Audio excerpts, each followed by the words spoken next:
Division of Rehabilitative Services. My name is Marlo Lemon, and I am the chair for the commission. We are recording this meeting, and in counting, we now have a quorum, so we're going to go ahead and get started. Thank you for everyone who is online and everyone who came down today for our meeting.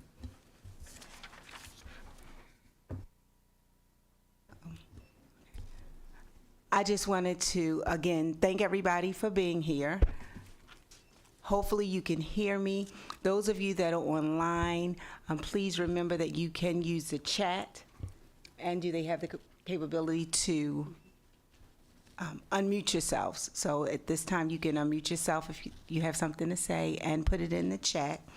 I also wanted to thank everyone for all of the work that they've done so far. I wanted to thank Scott and Dr. Lawson for sending out the link for the commission. So if there's ever a time when you have missed a meeting, you can look at the link, and everything from the agenda and all of the handouts are on there. If for some reason you have a recommendation or you want to comment on something, you can email Scott. So I wanted to make sure some of us can't attend every meeting, and you might decide that you want to listen to the meeting at your leisure. And then if you have something, a comment or a recommendation, please make sure to email Scott and CC Dr. Lawson so that we can have everyone's thoughts recorded. At this time, we are handing it over to Scott. Good morning, everybody, and for the record, I'm Scott Dennis. I'm the Assistant State Superintendent for the Division of Rehabilitation Services. Again, I want to welcome you all and appreciate your all's participation in the Commission to Study DORS. Today, we're going to go, again, we'll just review very quickly the Commission's responsibilities. Then we're going to have a review and discussion of the recommendations that came from sessions 1 and 2. Then we're going to have a presentation from the Developmental Disabilities Administration. This will be both a national perspective as well as a Maryland.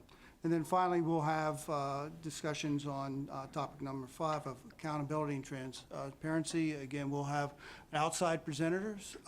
We'll be having Deputy Commissioner from Massachusetts Rehabilitation Commission, as well as their Director for Family Engagement. So with that, again, next one. Again, here are the responsibilities and the legislative content that establish this commission and our expected due dates.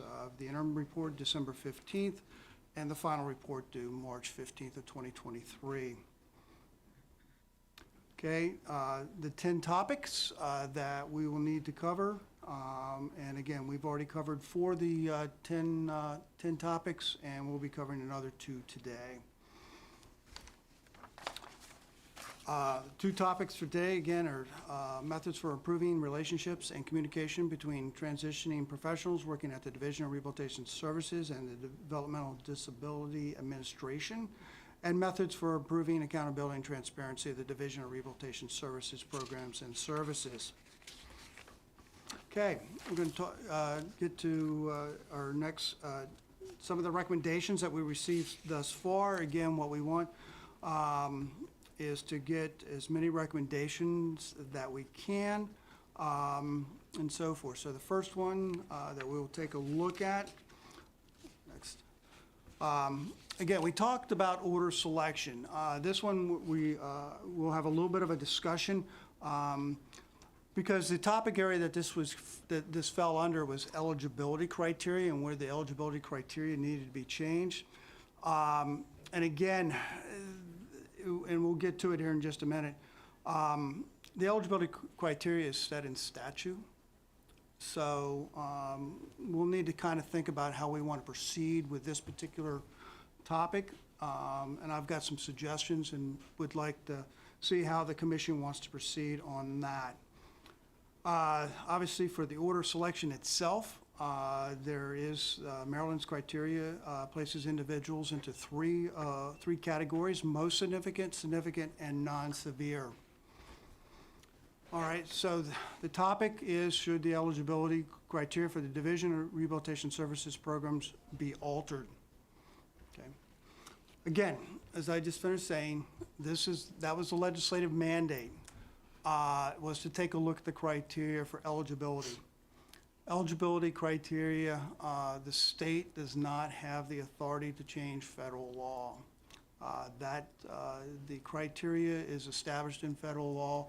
That's what every VR agency is required to follow in the country. And so therefore, we don't have the authority.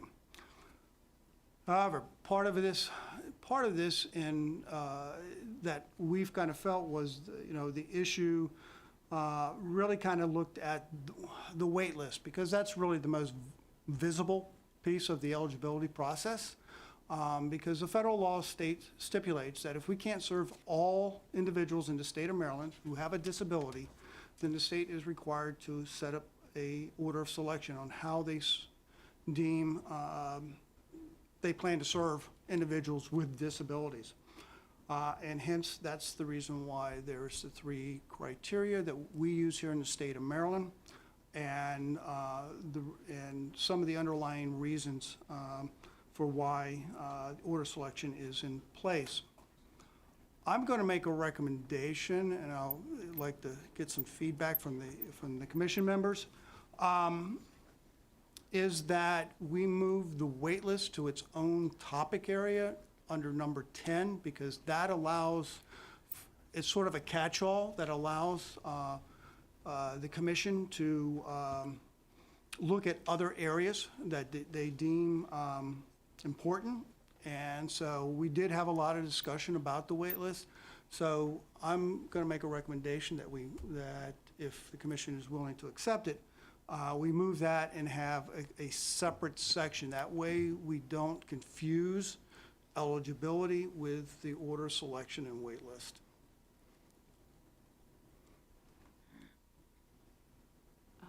Megan Jones has her hand up. Okay. Yeah. Thanks. I was wanting to just comment on the first part of that, that we can't change the eligibility criteria. If I remember correctly last time, there are states that are using 5 categories. And so I just think that in our recommendation, we should also include comment on whether we should use 5 categories or 3, because my understanding is under federal law, we can do that. And so if we're not recommending to do the 5 categories of eligibility, I do think we should at least mention that there was discussion of that, and whether or not and why not we're recommending to do that. And thank you. And that's the reason why I'm saying what you just mentioned is actually order selection and not eligibility. And that's the reason why I'm saying that we probably need to take a look at separating eligibility from order selection. Because again, eligibility, you can create categories of individuals. So again, Maryland has 3. We can have more restrictions by increasing that number from 3 to 4 to 5. Like I said, Washington State has 5, so we can increase the restrictions and creating the number of categories and so forth. So what you really end up doing by increasing the categories, you're really kind of slicing up really category 2, which is significant, and category 1, which is most significant.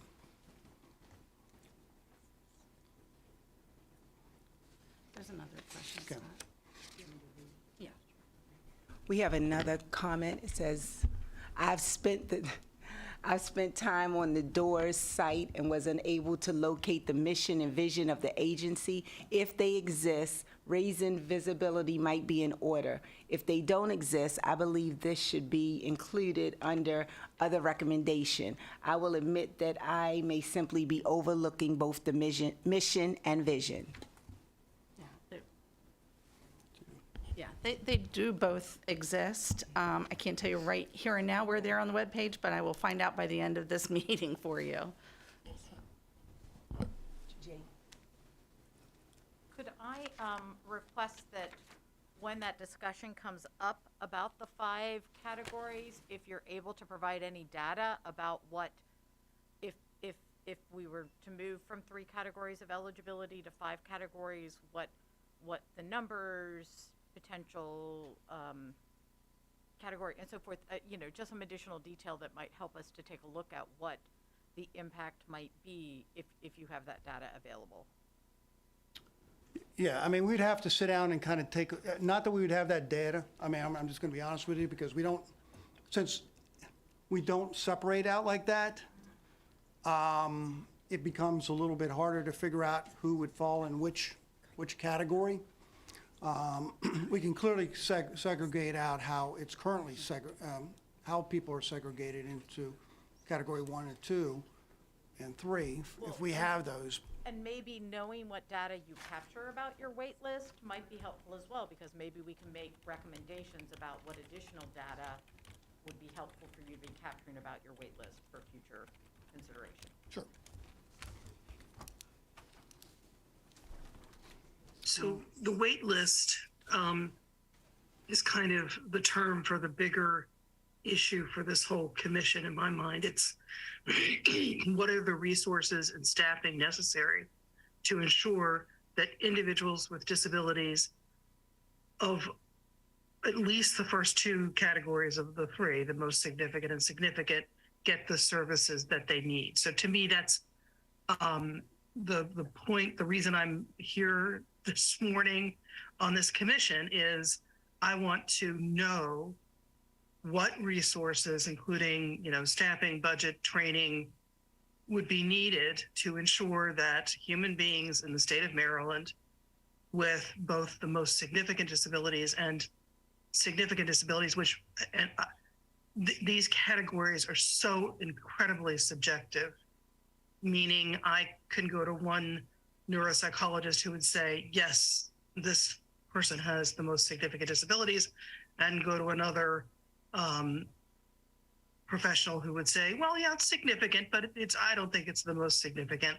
The other thing that's incredibly subjective is whether a human being, given the proper supports, could eventually engage in competitive employment. And so what's the criteria for making that determination? Who makes that judgment? And so to me, it's the discussion of the wait list is really the heart and soul of the commission. It's much bigger than just how many human beings are currently on the wait list. It's what can we do differently? And the second piece connected to that is I have not heard how DORS benefits from its relationship with MSDE, meaning if DORS was just its own entity separate from MSDE, is there a benefit to that? What ways, because I don't see it in the field, what ways do the incredible staff at MSDE support the work of DORS, and how do the incredible staff at DORS support the work of the Maryland State Department of Education? And I've now been talking more than I probably should have, but I just felt like I needed to cut through why I'm spending my time here with all of you, and I'll be quiet now. I appreciate those comments. Actually, the discussion, those discussions, which are actually 2 of the topic areas, will be coming after the first of the year. So we will be getting to those particular discussions in the near future. And that's the reason why I'm saying, statutorily in the bill's language, it specifically addresses eligibility, and why I'm suggesting that we do break this off and have a whole separate topic on the wait list itself, separate from the eligibility. Megan Jones has a question. Okay. Yeah. Megan. Yeah, Okay. I just wanted to reiterate something that Ellen said, and I understand that there's sort of an order planned for these different discussions, but what I think is very important and what I don't want to get lost is Ellen's question of like the benefit from DORS to MSDE and MSDE to DORS. I'd also like to throw in a consideration of labor, the Department of Labor, because I know some states have DORS with labor instead of education. And I know that the plan is to discuss these in the new year, but just if the information could be gathered to be brought back to us, because I don't want us to get to the point, because we have such a short period of months for these discussions, I don't want to push the discussion and push the gathering of that information that Ellen has raised, and that, you know, I want to throw labor in as well. The benefits that might be had by moving DORS to labor. Yep, we will be including a lot of that information into the discussion pieces coming up. Laura said, given that some individuals are eligible for DORS and DDA services, wherein they can receive the same supports, is there any flexibility, and would it be appropriate for those deemed eligible for DDA services to be referred to DDA only?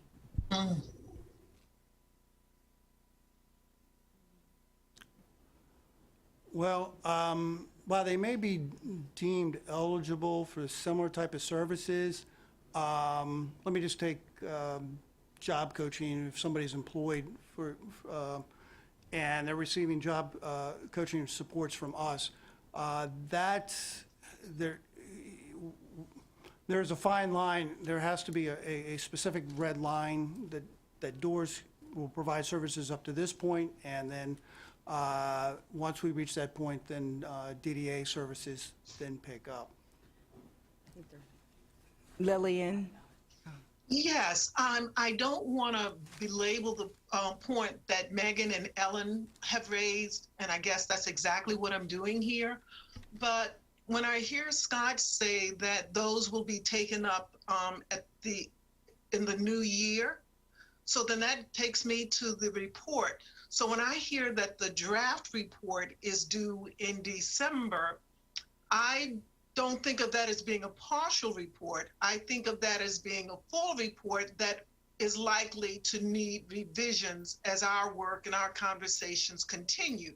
However, Scott, it sounds as if the report will actually be partial because of those things, which is one of the areas that we are asked to look at, whether DORS should continue to fall under MSDE. If that's not going to be included in the draft, then we're submitting a partial report. Is that it? That would be correct. Would be what is called, I mean, it's an interim report, and so it'll cover those topic areas that we've been able to get through, as well as whatever recommendations have come up thus far, and that will be submitted in December. Okay, thank you. All right. Andy? It's okay. This is maybe tagging on to Lillian's point. Well, there's two pieces for me for the ARC. It's really more important to look at accountability. So if it stays under MSDE, what are the accountability measures that we're going to look at to make sure that people are getting service? To me, it doesn't matter if it kind of makes sense. It can make sense if it stays under MSD. It makes sense if it goes under Department of Labor, but somebody has to be accountable and not have it be a back burner program for them. And there has to be, tangible and transparent metrics to show, progress, to show outcomes. So that's the first point. Second point is, you said that our recommendations are going to be put in this interim report. I think it's really important that we see how those are being represented in a draft report, because for me, in my own experience going through this, I have felt like being a part of this commission has been more of you all talking at or presenting to us, and very little has gone toward making recommendations. I just want to make sure my voice is not misrepresented in any kind of report to talk about outcomes, not purposely by anyone, but just because of the way that these meetings have run. I don't feel like I've had the opportunity to provide meaningful feedback and recommendations to this point. So thanks. Thank you. All right. The other area, and let me kind of move on so we can kind of keep, we've extended the meetings, but we do have some people we need to get to. So the next area, and again, that's the reason why, again, for the wait list and so forth, that's the reason why I was recommending to the commission that we have a separate topic, so it's covered in its own section. The next area that we talked from last time is the discussion on DORS and investing and the budgetary request. And again, we'll kind of go through it very quickly. The state's VR grant requires a match of 21.3%. DORS receives federal state general funds, and those funding has remained consistent over the last several years. The VR grant is subject to the Consumer Price Index. Over the last several years, there's been a low CPI increase, which has affected the grant, but with the cost of living over the last couple of years, that our grant has now dramatically increased. We've gone up by 1.8 million in 22 and 3.4 million in 23. And based on our estimates for 2024, our VR grant will exceed our general fund appropriation, and we will not meet match beginning in 2024. So, again, kind of going back and listening to the discussion from last time, and try to consolidate a number of the discussions back and forth. Try to consolidate this, for MSDE to advocate for funding so DORS can meet its federal VR grant match requirements each year. And for fiscal 2024, DORS is forecasting that the VR grant will be approximately $56,570,000. So in order for us to meet match in 2024, we'll need approximately $690,000 in new state general appropriations. So general question and for discussion is what other budgetary recommendations should DORS consider?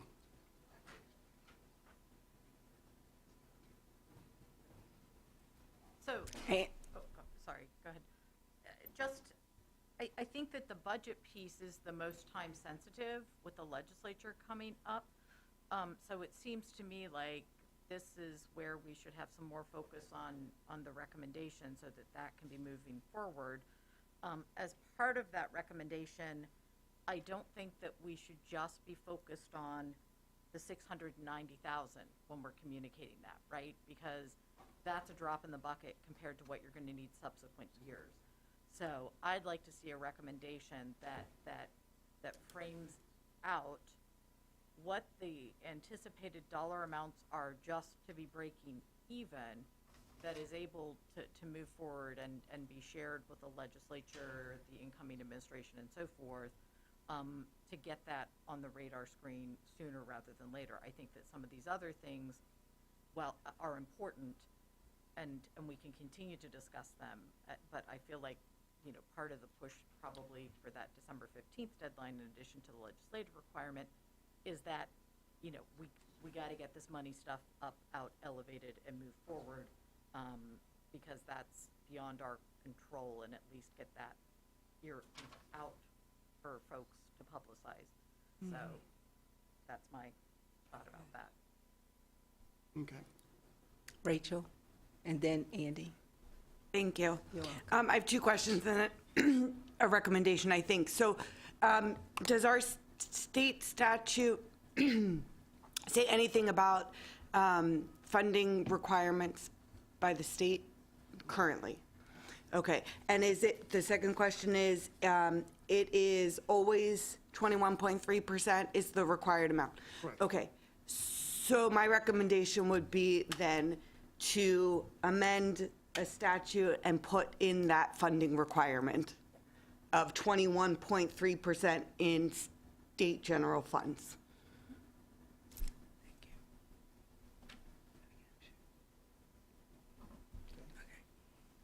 Thank you, Rachel. Thank you, Rachel. And it's being recorded also, so we'll have it. Andy? I agree with Rachel. I also, this is just probably an aside because this isn't really a budgetary, I don't know if this fits in this part, but we should take a look at and consider if we can use the money in a different way by,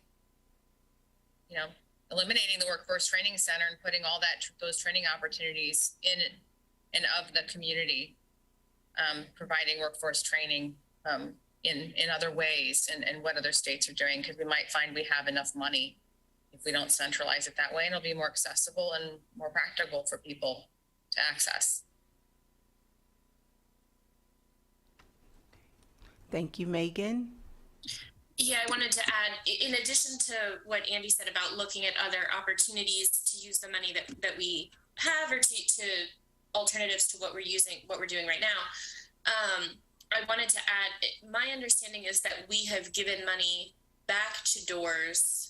Like, we haven't used all of the money that we're getting. So the reason for this budgetary discussion is to ensure that we're getting the maximum amount up front. But my understanding is that we have been giving money back. So I would want to, if we are asking for a specific allocation of money from the legislature, I would want there to be some consideration of what we would be doing with that, like how we would be serving more, or how DORS would be serving more people, and how that money would be used to ensure that we are chipping away at the wait list and making sure people are included in the community, whether that be staffing or, like Andy said, programming and where it is. But I understand we want to ask for the money so that we get the maximum amount from the feds. But I think just asking for money it doesn't focus, like Ellen said, on like the reason that we are here, which is the individuals, and making sure that they are getting included in competitive integrated employment. Okay.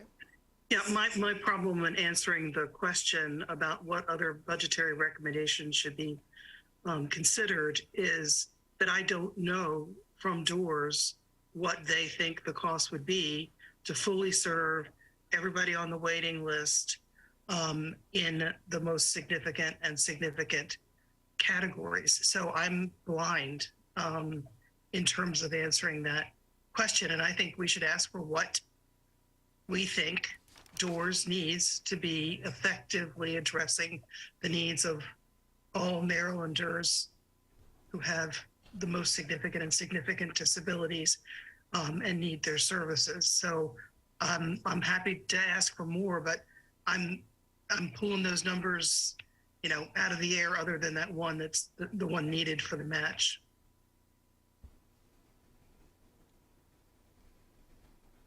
Thank you, Ellen. Jade?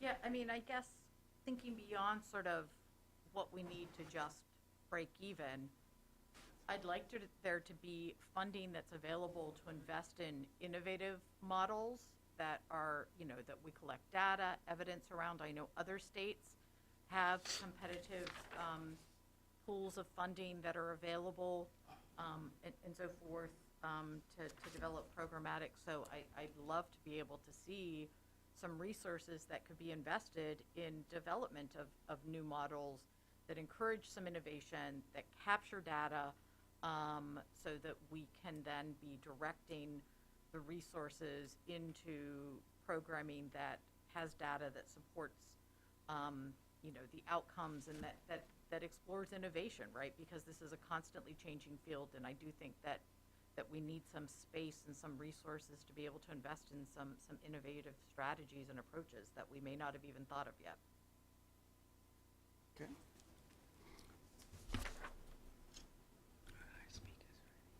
All right.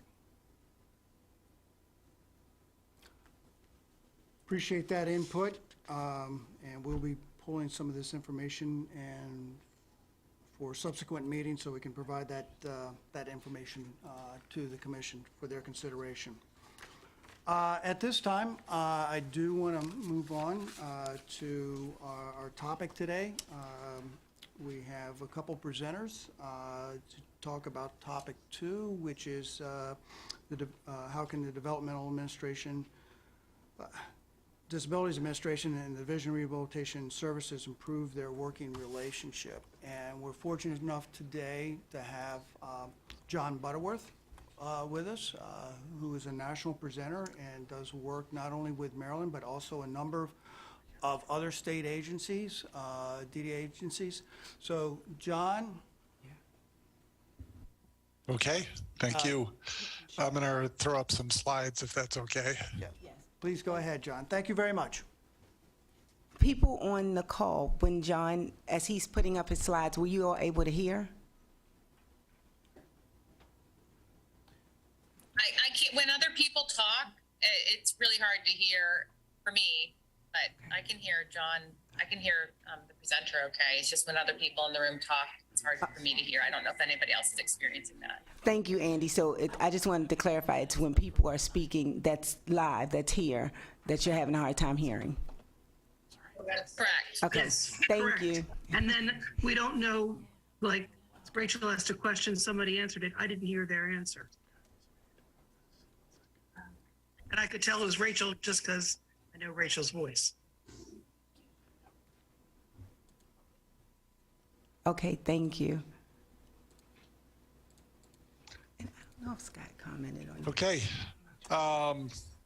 So hi, everybody, and thanks for inviting me. I'm going to try and do two things. I'll give you a little background on myself in a minute, but one is just a little context for the kind of scope of employment supports provided by DDA and how those compare to some of the DORS services. And then second, to just highlight some things that I think are markers of partnerships between Voc Rehab and IDD agencies on a national basis. Just for context, I work with the Institute for Community Inclusion at the University of Massachusetts, Boston. I've worked in employment for over 40 years, starting out as a direct support professional, and currently spend a lot of my time looking at state-to-state differences in services and outcomes. That's kind of a policy evaluation side of my work. And then the other side is working with states, particularly centered on state IDD agencies on improving employment outcomes and strategy. And I've worked with Maryland for a number of years now in that capacity in two ways. One is as a member of the State Employment Leadership Network, which is a membership consortium of currently 25 state IDD agencies that are interested in working on employment policy and strategy. And second, as second and third, host and developer for the employment outcome data system that Maryland uses twice a year to collect information on employment-related day outcomes for folks that receive supports from DDA. And then more recently, as part of a team that's doing some technical assistance with providers around moving a heavier footprint, transforming into a stronger focus on competitive integrated employment. So quick background, but I just, as I think about context, somebody asked, let me just say as a lead into this, in the chat, somebody asked about, can people who are eligible for waiver services just move directly into DDA services? There is a policy regulation from Center for Medicaid and Medicare Services for waiver services that requires that the waiver be the funder of last resort. So in the arena of employment, what's pretty clear from CMS is that VR is kind of the first funder for job placement, not for the long-term support side, but at least for the job placement side. States vary a lot in how some of those handoffs happen, and at what points they happen, and how responsibility is shared across those two funding sources. And I'll talk about that in a little bit with a couple of examples. Integrated employment nationally, this is national trends for state IDD agencies. Employment has been a struggle in the DD system. It is growing, particularly in the last 12 years as the focus on employment first has grown and the focus on competitive integrated employment has grown.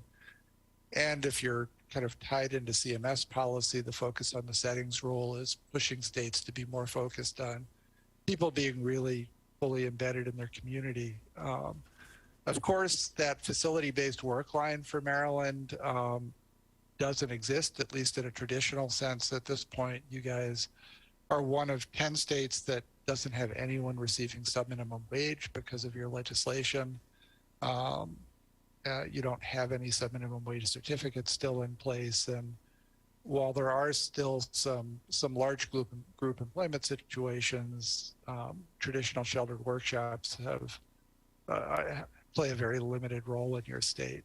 The biggest challenge, and it's kind of relates to the intersection of DORS and DDA, and it relates in part to the transition process, is the biggest investment from state DD agencies is in non-work services. And the biggest challenge is not so much moving people out of sheltered employment to integrated employment, it's moving people from non-work.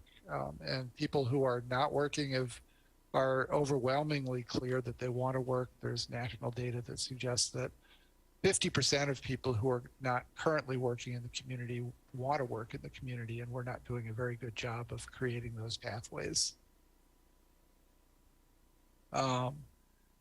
So nationally, this is 18-19 because the pandemic has sort of messed up the data, but for the more recent data, but nationally about 16% of people served by state IDD agencies work in individual jobs. Again, the majority are in unpaid activities of some kind, the biggest chunk being unpaid facility-based program activities. Nationally, about 28% report being an unpaid community activity. Facility-based work is still a pretty strong part of the overall service system. The pandemic had a big impact, not surprisingly, on that. So individual jobs dropped to 11%. Participation in all types of services dropped pretty radically. I give you those just for context, and Scott and the Commission can share the slides afterwards. But Maryland has consistently had a stronger than national average and growing emphasis on employment. In 2019, 26% of people who get a day service from DDA were working in an individual job. A much higher percentage of people who are in community-based non-work, that's community engagement of some kind, 48%. Still a pretty heavy chunk of people who spend some time in program-based or facility-based non-work activities. Like nationally, there was a lot of drop-off as the pandemic started. So from 26% to 17% in individual jobs, big drop-offs in community engagement, community-based non-work. But those are beginning to come back up. So individual employment is back up almost to pre-pandemic levels in May of 2022. There's a new data collection cycle happening now, so we'll see if we kind of edge back up. But it's by way of saying there's DDA supports a lot of people in individual competitive jobs. 25% of about 11,500 people is, there's a big employment investment happening in the DDA system. There is still a very heavy investment in non-work activities and figuring out that pathway. And from a transition perspective, ensuring that people have a direct path to employment rather than alternatives to employment is kind of a critical consideration. VR and this, I kind of throw this up as a comparison. In 2020, there were 176 closures of people with an intellectual disability into integrated employment from DORS. So it's 176 compared to some 2,500, 3,000 people who are working in integrated employment and being supported by DDA. That number has declined somewhat over the 10 years that are represented here.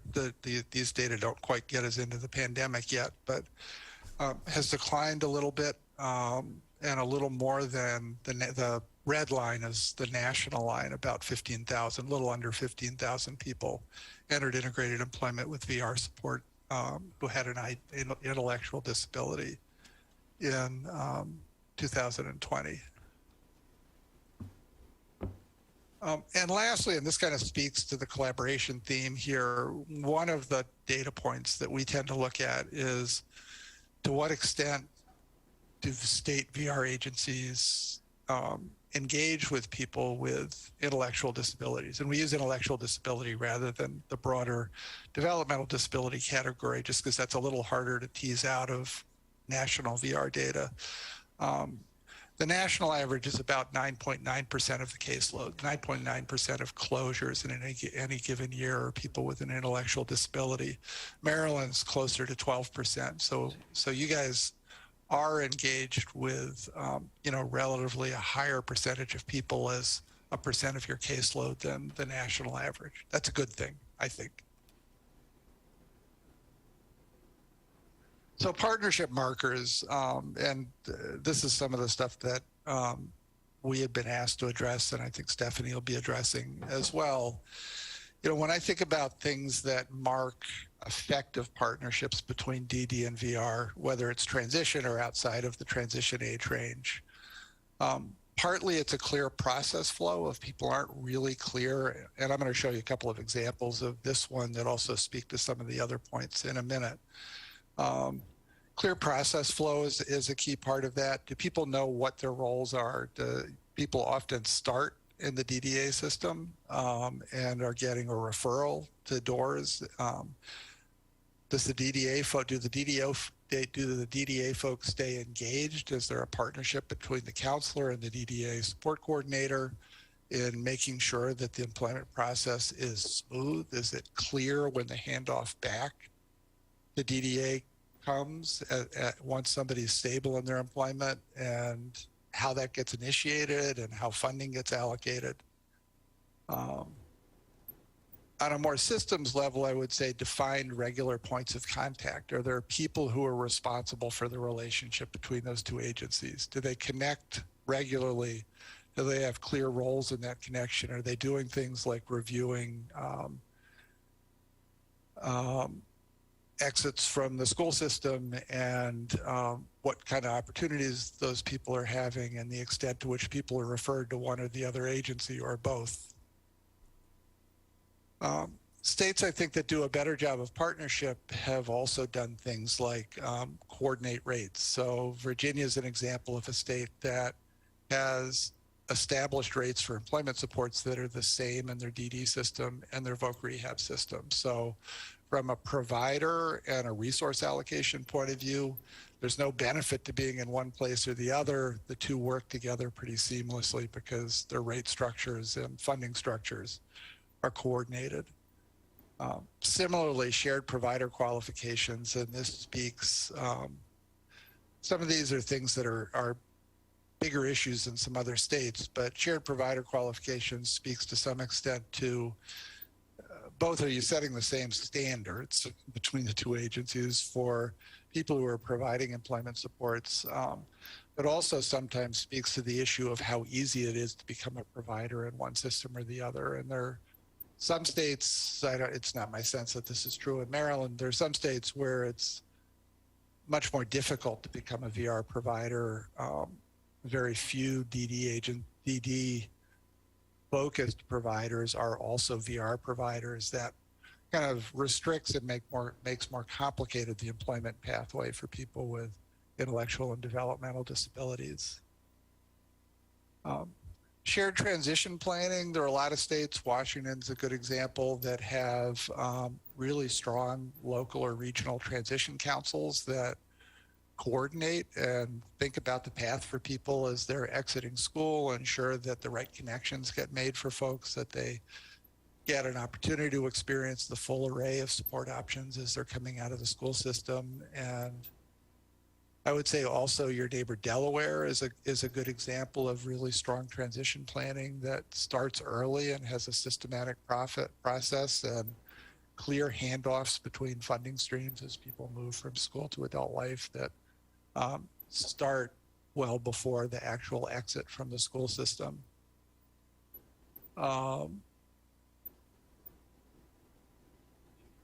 In Washington, that goes as far as pre-funding some employment supports out of the DD system that are then reimbursed by the VR system once people achieve employment and become fully eligible for VR services. So they've got some interesting models for kind of creating incentives and coordinating between the two systems on a financial basis as well.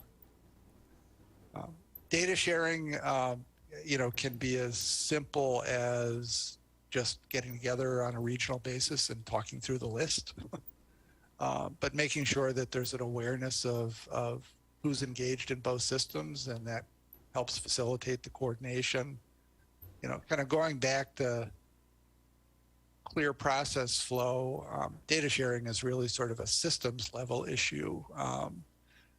But this is also an issue of the extent to which support coordinators or case managers are sitting down with VR counselors and on a regular basis as people move through the employment process. Section 511, since you guys don't have sub-minimum wage, is probably not so much an issue. I haven't talked to anybody in Maryland in a while about Section 511, and it may not exist since you've got no one in sub-minimum wage. But on a national level, there are really wide disparities in how states approach the 511 process. For people who aren't familiar with it, it's the requirement under the Rehabilitation Act that people who are in sub-minimum wage employment receive employment counseling and an opportunity to consider in an affirmative way competitive integrated employment on at least an annual basis. And there are other rules that apply to people as they transition from school to adult life. In some states, those are as simple as people get shown a video once a year and asked to sign a form, not really encouraging employment outcomes. Other states, in Illinois, has done a lot of work in this respect over the last few years, and is a good example of it. Other states have taken a really robust interagency approach to 511, built curriculum together, kind of coordinated DD side, case management and support coordination with the interaction with the VR agency, and have had really good success in creating pathways from sub-minimum wage to employment. Again, not so much a direct issue for Maryland, given your guys' policy situation. So I wanted to highlight just a couple of things before I close out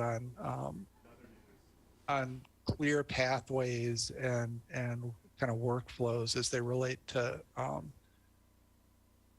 good coordinated services. This is a Colorado workflow that is very simple. I kind of think simple is good for this kind of stuff. It's one page, starts with a person saying they want a job. Case manager or the service provider has responsibility for referral. Kind of interesting, and it speaks to a place where there are some flexibilities in funding. Colorado, and this is pretty unique to Colorado, allows the waiver to fund job development during the period that eligibility determination is taking place and up until services are picked up by the voc rehab system. It's interesting because it illustrates two things. One is it's a really clear commitment to seamlessness in the process. you want a job, there's not a long delay before you start doing something about it. I think the second part that's interesting about it is it illustrates a place where RSA and CMS do speak to some flexibility when they get pressed on the point. What they've said in forums with our State Employment Leadership Network is exactly how and when those handoffs take place is something that states have the flexibility to determine. So there are, for example, Colorado is sort of an extreme example, but there are states where if there's a waiting list or an order of selection under their waiver regulations at a state level, allow the waiver to fund job development up until VR services become available. Because the CMS regulations speak to availability of services. So I think the key point here is what RSA and CMS would say is VR needs to be the funder of first support, but how you guys define that and how the handoffs happen, you can define, and we're okay with that as long as you're clear about it in your policy and guidance. Just another example, and I'll include these, and Scott has these actually and can share them, but this is a somewhat more detailed, this is the first of 3 pages, but a somewhat more detailed workflow that really steps through the DD side, support coordinator responsibilities, VR responsibilities, and the person's responsibilities through the process of employment, VR application, and then moving back to DDA. I think part of what's interesting to me about this as a model is that consistently in each block, while someone's receiving employment services from the VR side, there's a clear expectation in here that the support coordinator on the DD side is attending meetings and part of that working team and maintaining continuous coordination at a person level.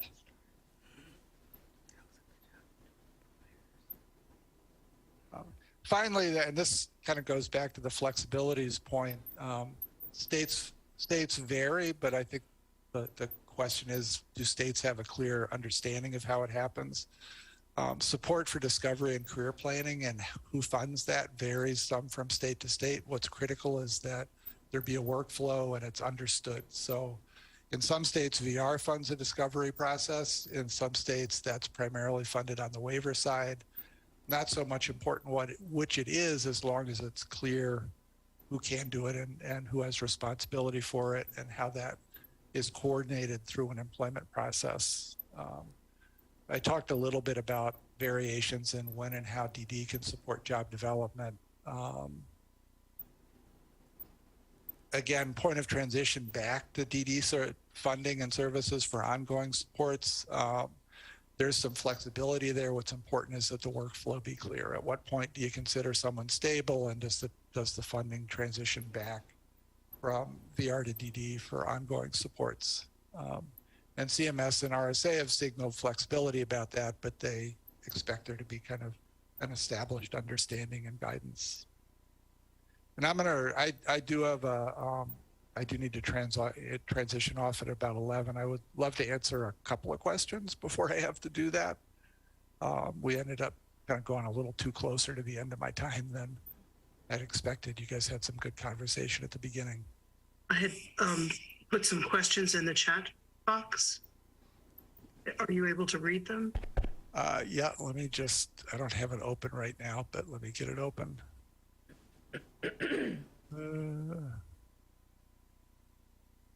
I've lost my chat. Oh, it's back behind a window. That's okay. I can just tell you. So one question was, what is the criteria for VR closures? Exactly what does that mean? And then the chart that you showed us with the person in a wheelchair saying, I want a job. I asked who the intended audience was. It did not appear to be written in accessible plain language. Yeah. And I think part of this whole process for individuals with, communication difficulties, language difficulties, intellectual disabilities, a lot of this is a bunch of acronyms and terms that they really just don't have access to. I'll be quiet and allow you because you only got a few minutes to answer. That's a good point, Alan. I think that particular chart was really geared more towards systems players and professionals. This is what you're supposed to do at this point, but there needs to be something that's a companion to that, that's accessible, plain language.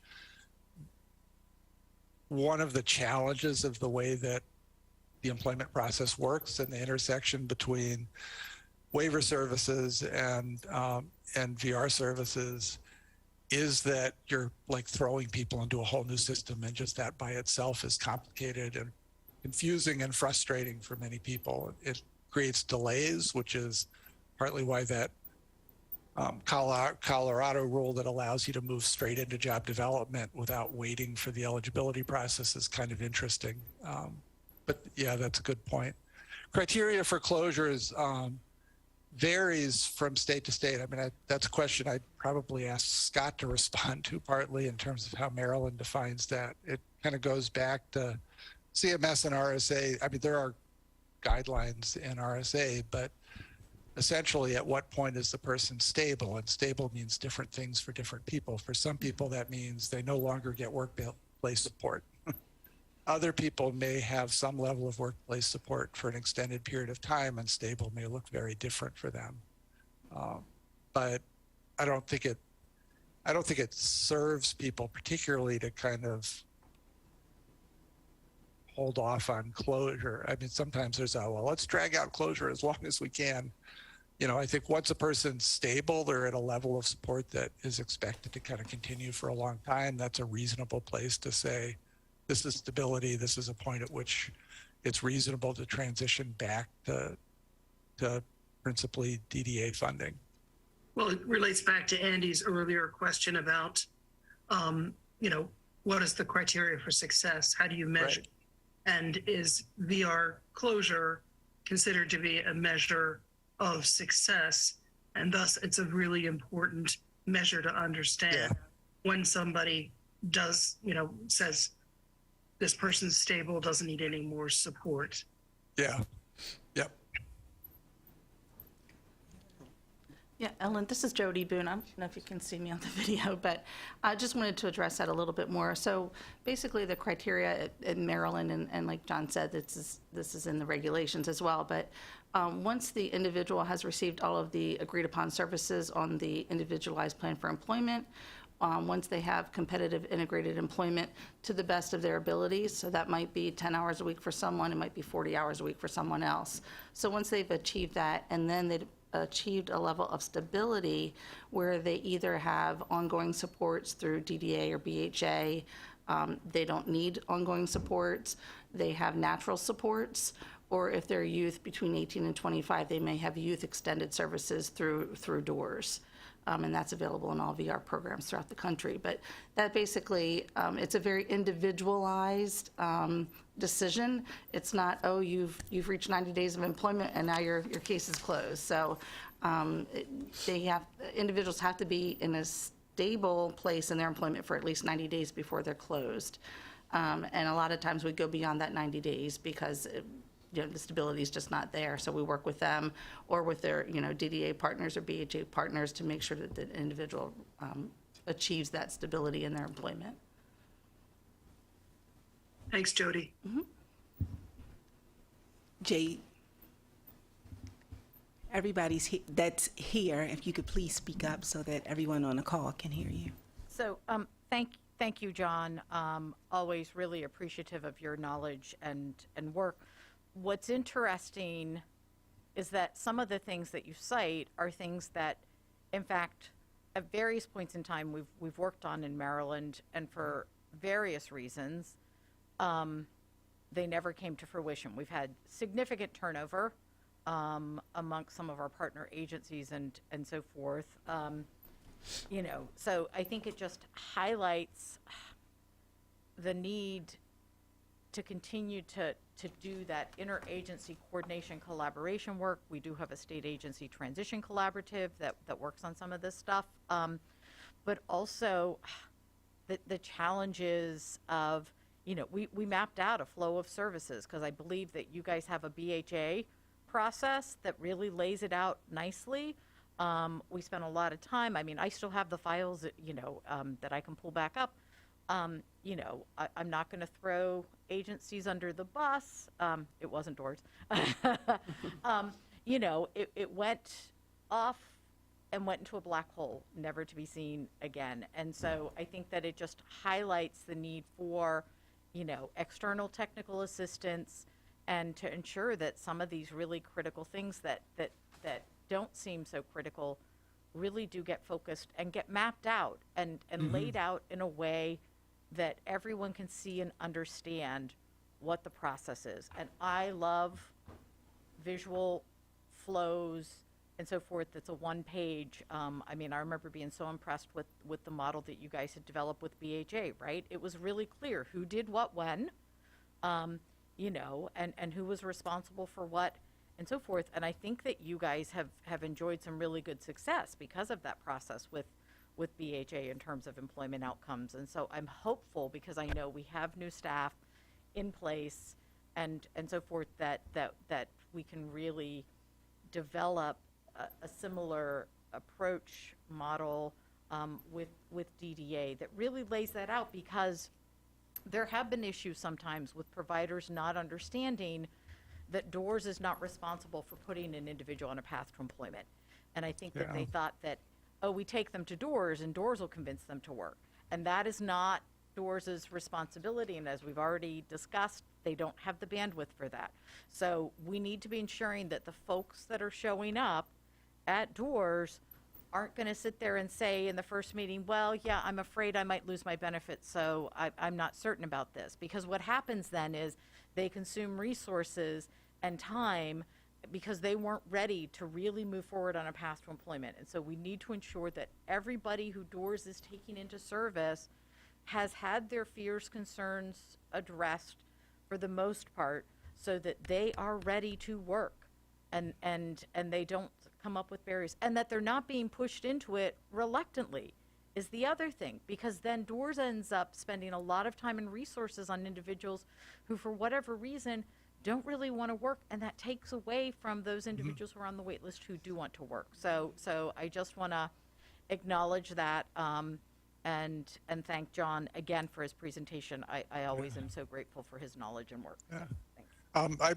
I do have to step off. I'd be happy to rejoin at any point or respond to follow-up questions that we didn't have a chance to get to. So thanks for inviting me, and it's good conversation. Thank you, John. Take care. I'm just going to read. There's another question in the chat. It says, this is the same in secondary settings where referrals to DORS are pushed for students who have little to no interest in work at all. I would just, can I respond to that? Okay, I would just respond to that. So the schools can refer to DORS for two reasons. They can refer for pre-ETs only, which I would suggest, all students would need some of the pre-ET services. And they can also refer for student employment services. So that's more, was termed as the VR side. So we're trying to introduce new language to make it a little bit more understandable. So you have the pre-ETs only, and then you have the student employment services where the individual would be applying for the full range of VR services. So they do have a choice on what they refer for. And I think we've worked really hard to make that clear on the online referral. So hopefully they're not referring students to student employment services if they really don't want to work at this point. They would just refer them for pre-ETs. Well, and I think that pre-ETs is an opportunity to expose them to interest and so forth, to get them ready to show up. But I also want to add that from the school's perspective, they're measured, and I know I'm speaking for Eugene again, Indicator 14, 1 year post-school, is that student affiliated with post-secondary education, work, and so forth. So it's their systems and requirements that are pushing these students to paths for employment as well. So it's not just, okay, you can plan to go and sit at home and not do anything. So I think that it's important to understand some of the broader requirements, measurements that schools, as well as DORS, and the other partners, as John talked about with CMS, there is this emphasis around putting all individuals on a pathway to employment. Now, what work looks like can vary. It can be 1 hour a week with a meaningful day wrapped around it and so forth. But I just want to point out that they're not just doing it to be mean or because they don't know or understand. It's because of the expectations and how they're being measured in terms of outcomes as well in many instances. Yeah, no, Jade, that's a great point. I was just talking to Jesse Markham about this the other day, our statewide coordinator for transitioning services. And we're actually surprised that more schools don't refer for the student employment services or the wide range of VR. They're referring for pre-ETs only. And then we have a conversation with the students. We're like, well, did you know that if you apply for the student employment services in that full range, there might be a lot more options available to you. Yes, you might be on the waiting list if you're not most significantly disabled, but you can receive pre-ET services if you've been determined eligible for services and you're placed on the waiting list. And we have tried to, educate the transition specialists and everyone making referrals that that's how this happens, but we're still not getting a lot of employment service referrals, so. Eugene? I think a huge part of this is that the people at the IEP team level and the families do not understand all the options, not even the transition coordinators. Yeah. And there are so many acronyms in each system in behavioral health, in vocational rehabilitation, under IDEA, that parents get overwhelmed and they're sitting there and they really don't understand. And then the students, when they're 14, they're like, hey, I don't know what I want to do. Or some of my clients do. They have some who want to be rock stars. But I have rarely had a client who didn't want to be employed eventually. And part of it is how it's presented, and that it can be presented as, it could be something that you'd like to do and you're good at. So we're going to figure that out together. And you might not know that right now, but we're part of your team and we're going to help you find that path. I rarely find that students are pushed into employment that don't want it. They just don't know what they want. And they don't really understand, and their families don't really understand. So that if the families understood the process, they could also at home have conversations about, you love cats and dogs. There are these really cool opportunities where you could, hang out and play with cats and dogs. And, I'm making it up because I'm trying to make this conversation human. Right. Okay. Anyway, I think maybe you wanted to say something, it looked like. Thank you, Ellen. And Eugene had his hand up. Yeah, I wanted to say, ask rather, is there a reason why it's applying two separate ways to get pre-ETs versus the traditional VR side of things when you're in high school? Because I've had that conversation with a couple of clients. Why isn't it just the student applies and they get access to, they get put on the waiting list if they want to be on the waiting list, and they automatically get access to pre-ETs? Why is there two separate sides of it? There's two separate sides. Number one, it's in regulations that way, but there's two different ways. In order to get pre-ETs, it's intended to be a simple process. You don't have to go through the full application process. You don't have to provide a bunch of medical documents. You don't have to go through a lot of assessments. So it's quick and easy. You get in, you get the pre-employment transition services. So that's one kind of door into the VR system. If you're applying for the full range or the student employment services, then you do have to go through the entire eligibility determination process. So with pre-ETs, you just have to show that you qualify, so you meet the qualifications to receive pre-ETs. But with VR, you have DORS, into DORS, pardon the pun, does simplify things for students so that they can, while they're in high school, they can get those pre-ET services pretty rapidly. I guess my question would be, at the point that they get to DORS, so they do the simple pre-ETs application and they get to DORS, is every single student asked whether they want the employment side? Because to me, it just seems like every high school student should be on the wait list. Every high school student that wants to be employed might as well be either getting services or on the wait list. Yeah, there is nothing preventing them from applying, and we do inform them about that process and say, you're welcome to apply. Surprisingly, a lot of parents don't want to apply. They, we've tried to explain, and we now have the University of Maryland Center for Transitioning and Career Innovation working with us, and that's part of their script. When they're working with all these students that are referred for pre-eds, they inform them.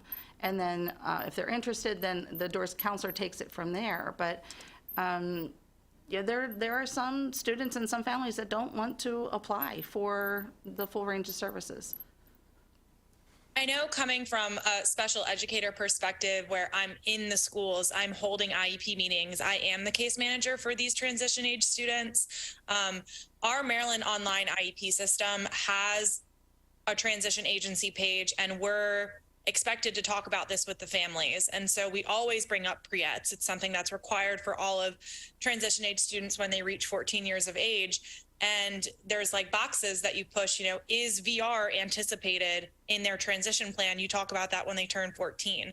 And so that's a conversation that at least my school system in Worcester County Public Schools is having.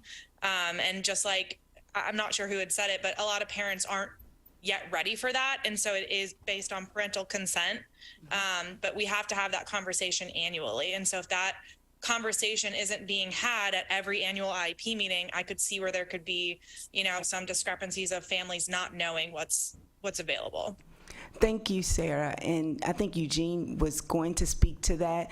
And I agree wholeheartedly. A lot of times, you being a transition specialist and bringing up and are able to explain to parents and families, but so often I think parents are feeling like, I don't know everything that's out there, and the communication, and I think we talked about that at session 1, the communication. You as a transition coordinator just explained it beautifully, but so many people don't know everything that's available, so it's not getting to all of the parents and families. And I'm sorry, Eugene, if I took some of... Oh, no. Yeah. Speak. You gotta press the... It's a communication issue, and we just don't have the mechanism in place to get consent and to refer, because in order for transition school-based personnel to refer to DORS, we must have parent consent. And if sending home paper or whatever, or even to invite them to the meeting, oftentimes, again, with prior written notice, if we don't have the 10 days advance notice, we can't invite DORS to the table. No slight to DORS, but they're understaffed.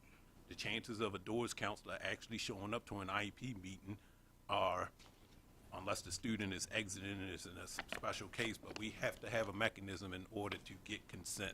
So if we can address the, dare I say, technology issue in terms of getting consent, you'll see a floodgate open up of pre-ETS referrals to DORS to get those job counseling services. So the issue is not that parents, part of the issue comes in with parents not knowing the full range of services, but it's for us on the school end of getting parental consent.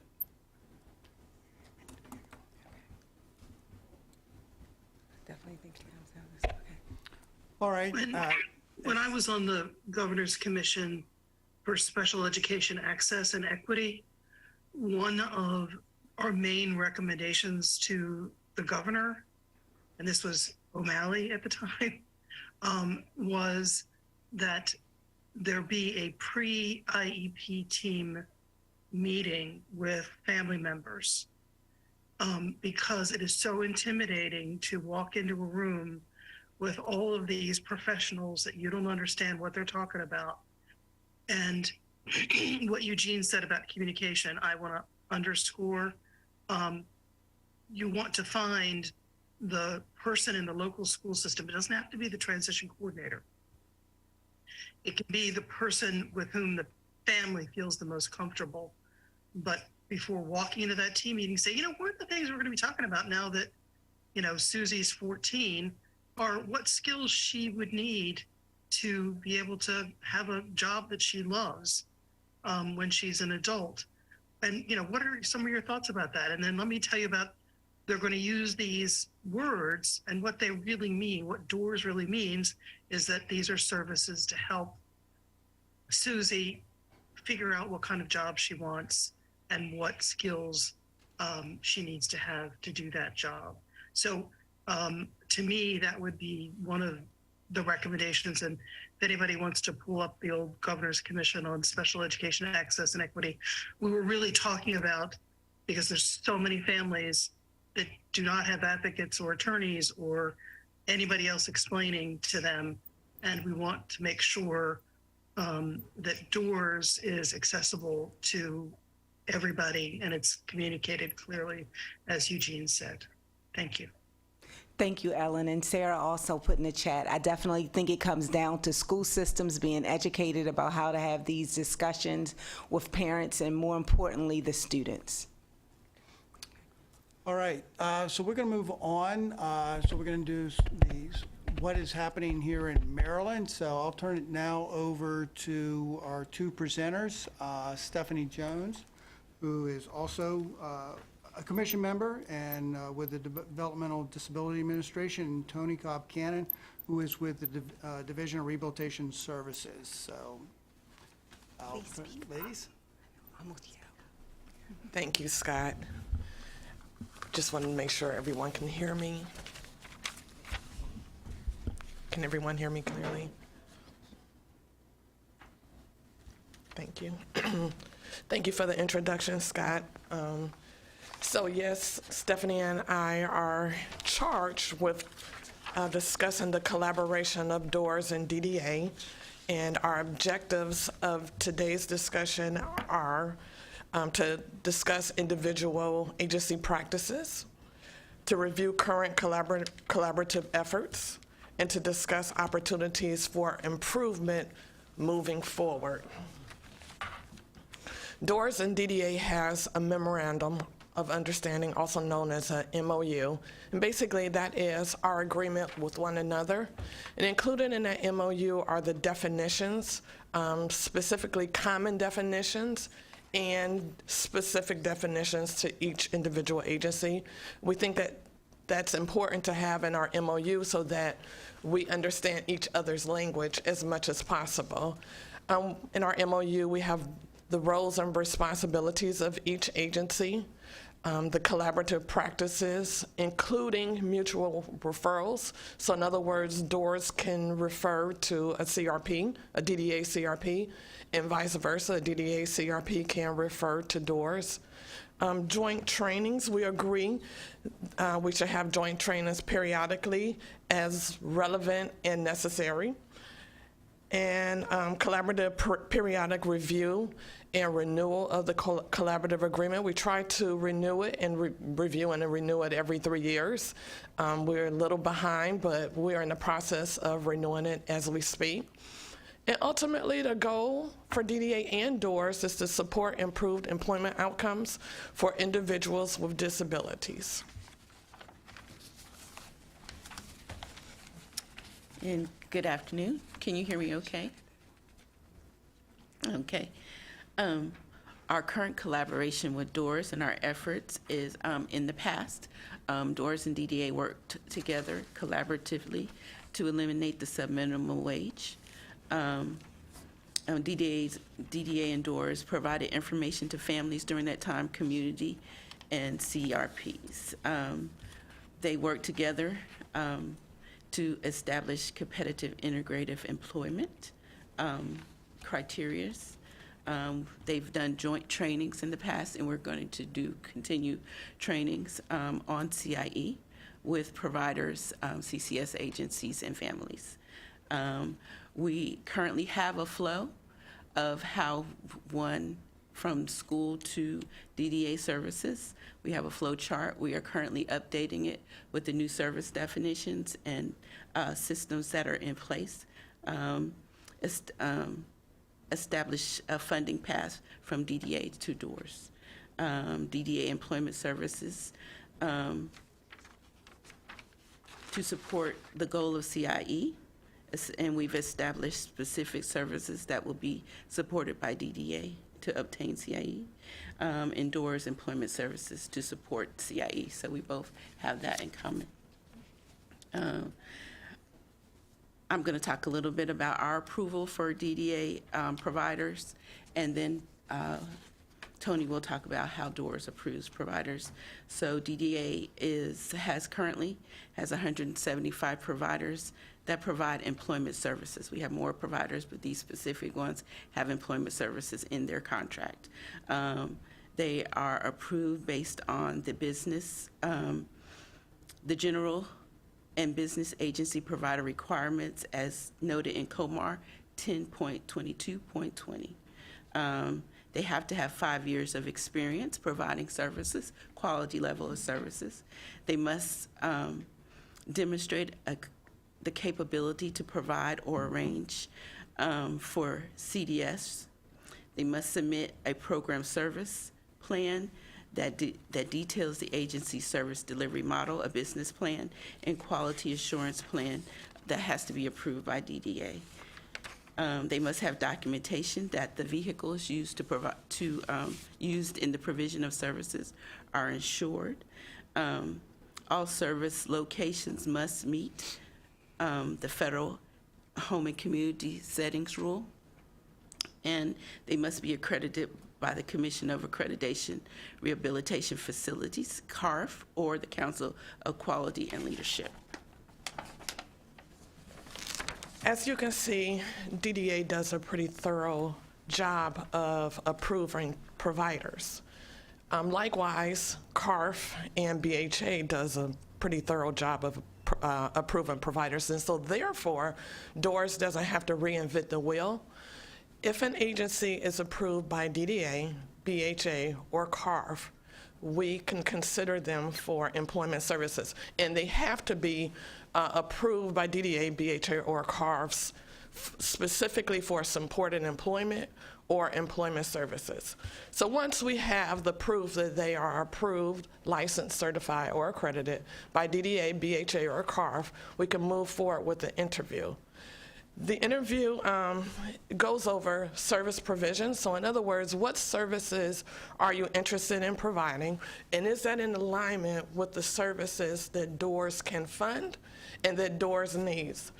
We look over the org chart, organizational chart, to see if you have the staffing capabilities to provide services to DORS consumers. And then we look at the results of the past service provision. So how well have you placed people in employment in the past? So we like to see that track record. After the interview, we move on to a site visit, especially if the facility or the CRP is going to provide services at the site. So during the pandemic, it slowed down that we went to site visits for agencies that are community-based only. So now, we will still visit those facilities, especially during every 3-year review, but it's not as necessary as it is to visit those facilities initially if they're going to only provide services in the community. After all of that, then we provide training to the CRP agencies, and the training is on the expectations, progress reporting, and invoices. And then finally, we introduce to 2 agencies, the CRP agency to the local DORS office that they are likely to work with the most.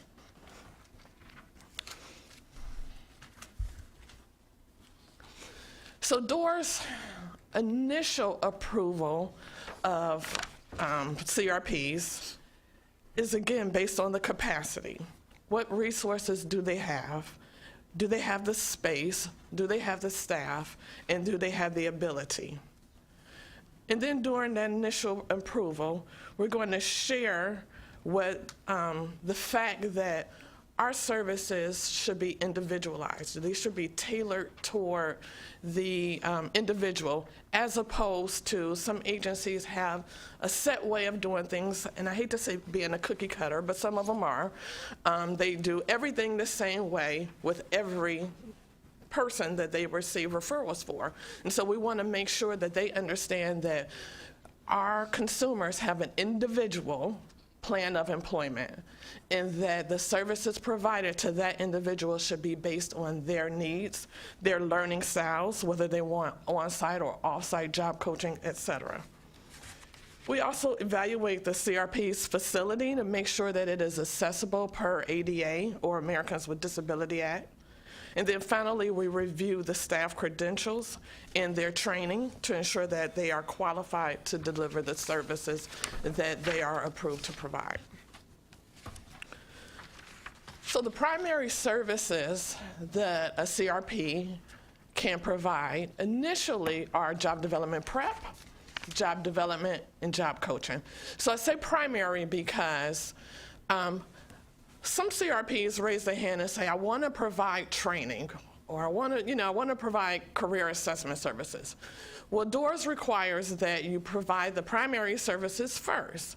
And then if you're proven successful, and that's a different definition per CRP, and I'll tell you why later, but if you're proven successful at providing those primary services, then we can consider in approximately a year providing the secondary services, and we'll get into that in the next slide. But the primary services are job development prep, and that is just like it sounds, it's preparing a consumer for the next step. Our services are pretty linear, preparing them for the next step, which is starting to look for a job. So job development prep is developing a resume, developing a cover letter, and going over basic interview skills, practice, and preparation. And then from there, after a person is ready and they have received up to 8 hours of job development prep, we can move into job development. And job development is looking for a job, having a person find a job. So on the slide it says assisting an individual in their job search and placement. And then finally, after the person has received a job during job development, then we can go into job coaching, providing that job coaching on-site and off-site. Now, the reason I said earlier is we make sure that a person, a CRP I should say, is successful at providing those services before we can move it on to the secondary services, is because we want to make sure that you have that down pat, that you have it in your mind that that is our primary goal, gaining employment and maintaining employment. And so we define success based on the individual agency. Some agencies are smaller. So some agencies are more like your mom and pop shops, with smaller staff. And so it's not fair to them to have the same amount of successful closures as agencies that are massive in nature, for lack of better words. So, but we look at a number also. We look to see what is the percent of all of the referrals that you have accepted from DORS, and how many have you closed successfully? We look at that percent and say, okay, maybe you don't have as many successful closures as a big agency, but based on what you can do, you have done a great job. And so therefore, we believe that you may be a good candidate for providing our secondary services. So our secondary services are pre-employment transition services, and we've talked a little bit about that in great detail, but they must be able to provide at least 1 out of 5 pre-ed services if they want to be a pre-ed service provider. And we'll talk about the 5 services on a future slide. If they are interested in providing training services, we offer the opportunity to let a CRP provide employment development skills or employee skills training. 2 different things. EDS, or employment development skills, are soft skills. How to write a resume, how to interview, how to dress for success, how to act at work. But then EST, or employee skills training, are your technical skills. So we have some provider agencies that train on bakery. Some train on environmental services, for example. So those are your technical skills. And then we also have career assessment services, and we offer CRPs as well as private practitioners to offer career assessment services. And we have 6 different types of career assessment services, and you see on the slide they are itemized, investigative, focused, exploratory, comprehensive, and community-based. The first, the first 5 are, they range. So itemized is basically saying, I'm going to use an example. I would like to be a secretary, but I want to get a career assessment to determine, can I be a secretary? So what are my typing skills? How many words per hour can I type? So it's very itemized. And then if I go to the other range, comprehensive, that is a more holistic career assessment. That's going to assess a person on everything. What are their tolerances? What are their triggers? What are their skills? What do you need to advance in a chosen career? Do you know what you want to do, et cetera? So they range in the services that are offered. Then the last one, community-based assessment, similar to how it sounds, we're assessing a person in the community. So CRPs can develop a relationship with local employers and ask them, hey, can we have one of our people that we're supporting come and work for a day or a week or whatever, and I just want to see how they do in this type of setting. They said this is their employment goal, but I really want to see how they can handle working around people in the public. How can they handle the triggers that may come about? How can they handle the noise levels in that shop, et cetera? So that assessment is done in the community. So those are the three secondary services. And we determine approval for those services, like I said earlier, based on the success of job development prep, job development, and job coaching. But also, we get a copy of their proposal, their budget, and their syllabus. And we determine if the costs are reasonable and allowable. We determine if there's a need for the service that you're providing in that region. And so we really, it's not just, one-sided. It has to be a benefit to the consumers that we support. But of course, also, it's a benefit to the CRP, allowing them another stream of income. Okay. On the DDA side of things, we have pre-employment services that I'm going to review with you. The first service is Community Development Services.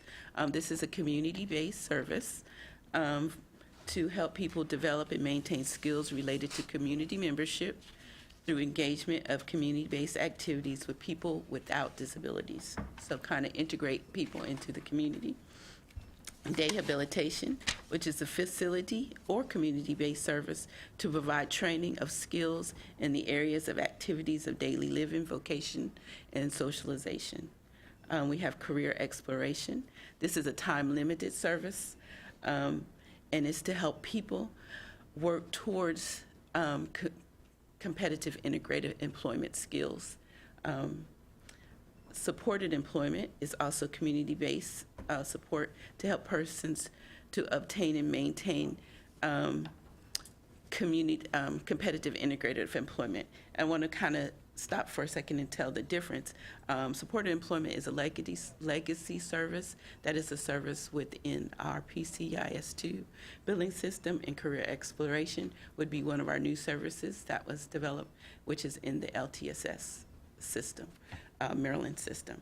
The Discovery Milestones, which is also new, is time limited. It's a comprehensive, person-centered, community-based employment planning. So what do you want to do? Do you want to work?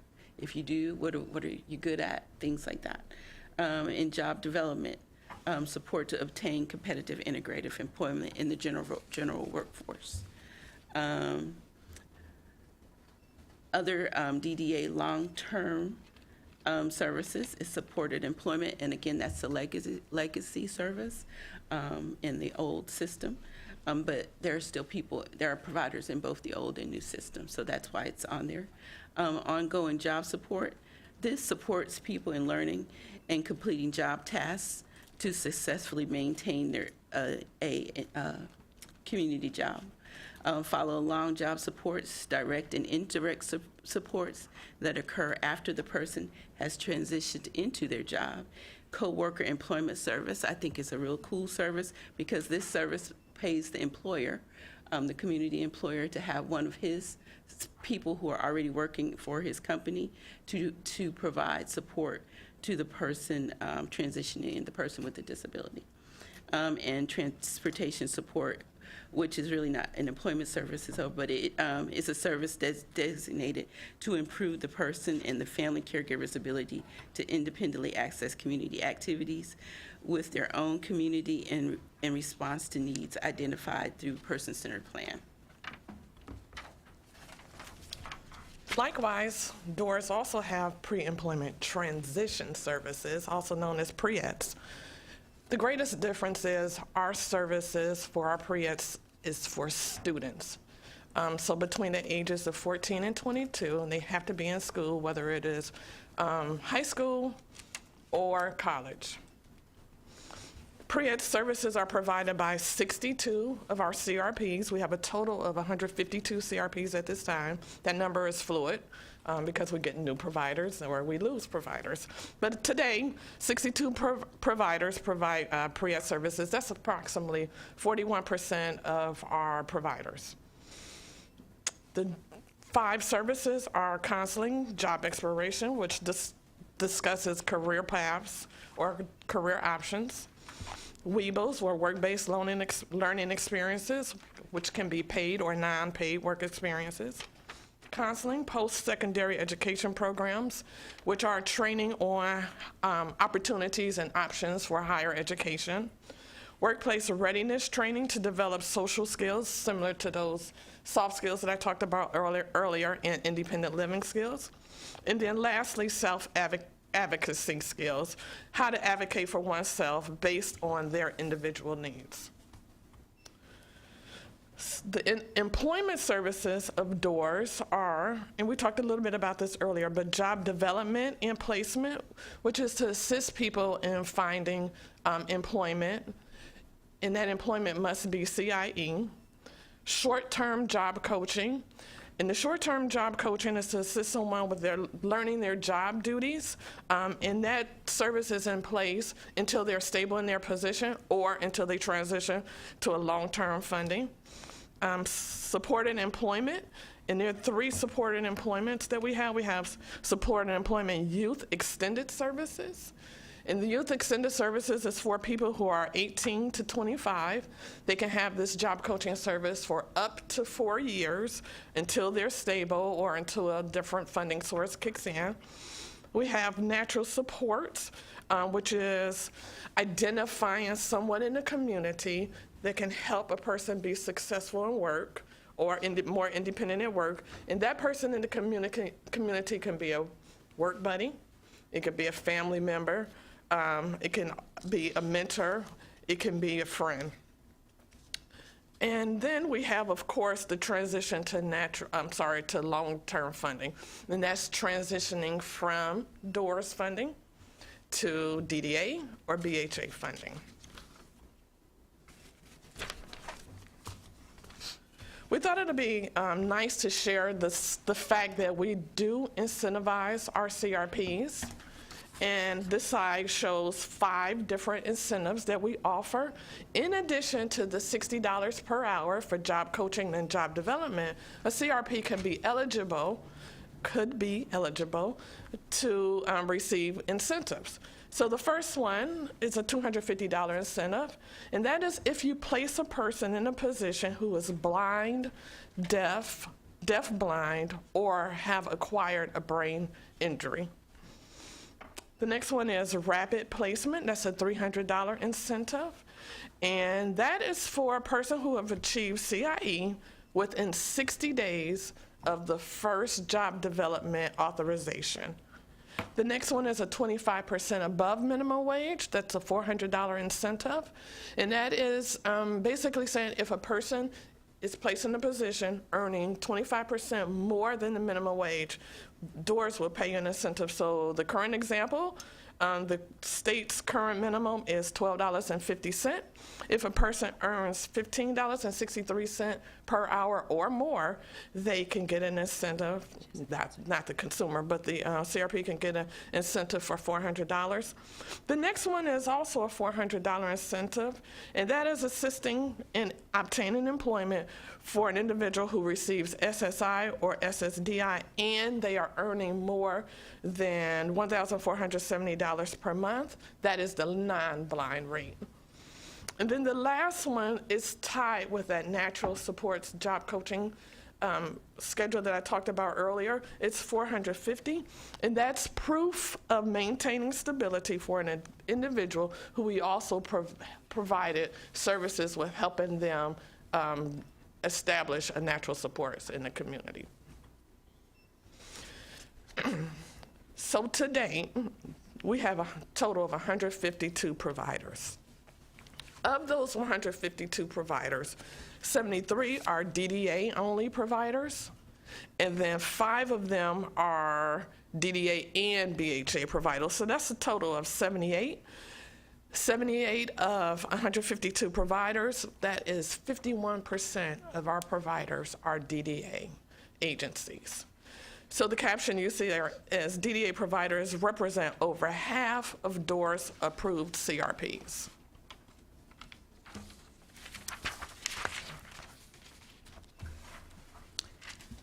I was asked to also review the DDA eligibility criteria. So how one is accepted into DDA services. A developmental disability is, the first thing is that their developmental disability is severe chronic disability other than a sole diagnosis of mental illness.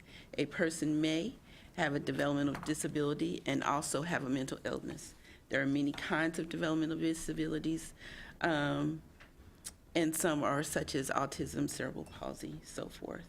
This must be identified before the age of 22, and supports are expected to be needed throughout the individual's life.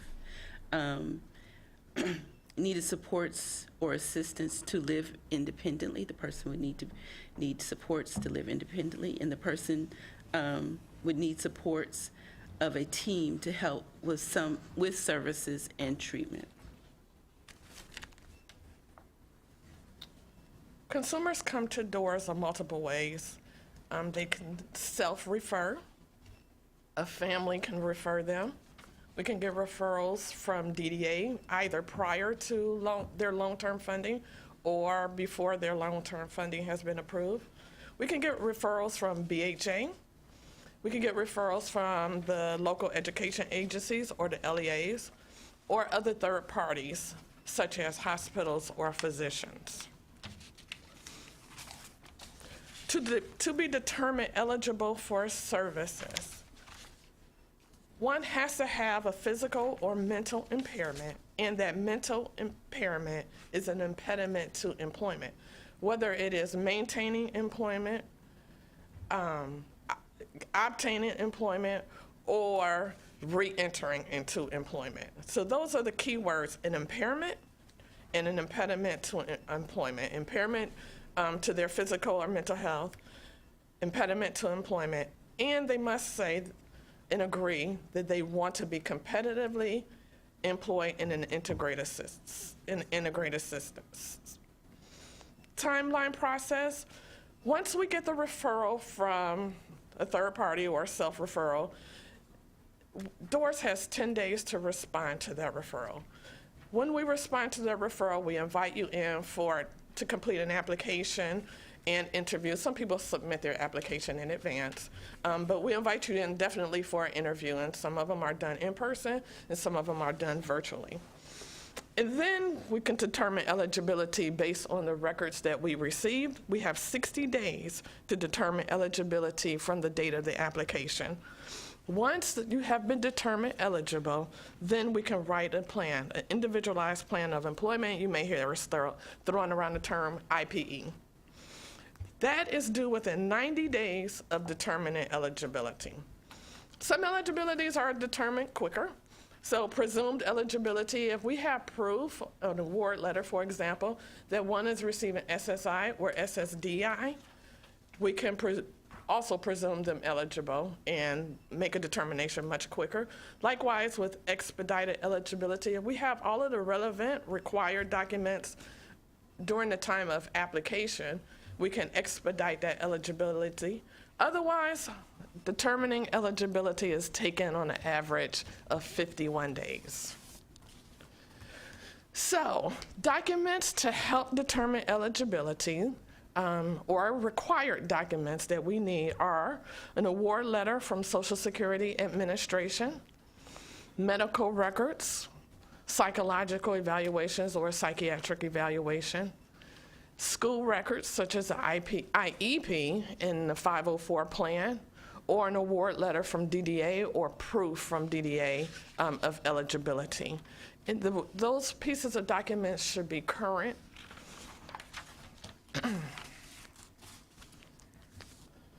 Well, a presentation wouldn't be a presentation without stats. So as you can see, the total number of VR applications for DORS services has increased from 2020. We took a little dive in the year 2020. That was the year of the pandemic, obviously. But you can see the trend. This number is year to date, and it is a calendar number. So I know there's a federal calendar, and et cetera. But we're talking calendar year, January to December. And again, this 4,818 applicants to date is a living number. So we haven't reached the end of the year yet, but I'm pretty confident that that number is going to go up.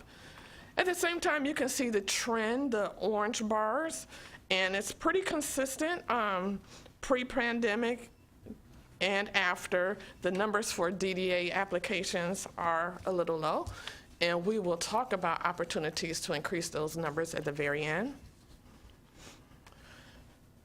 Likewise, with the IPE, or developing the plan, you can see the trend there as well.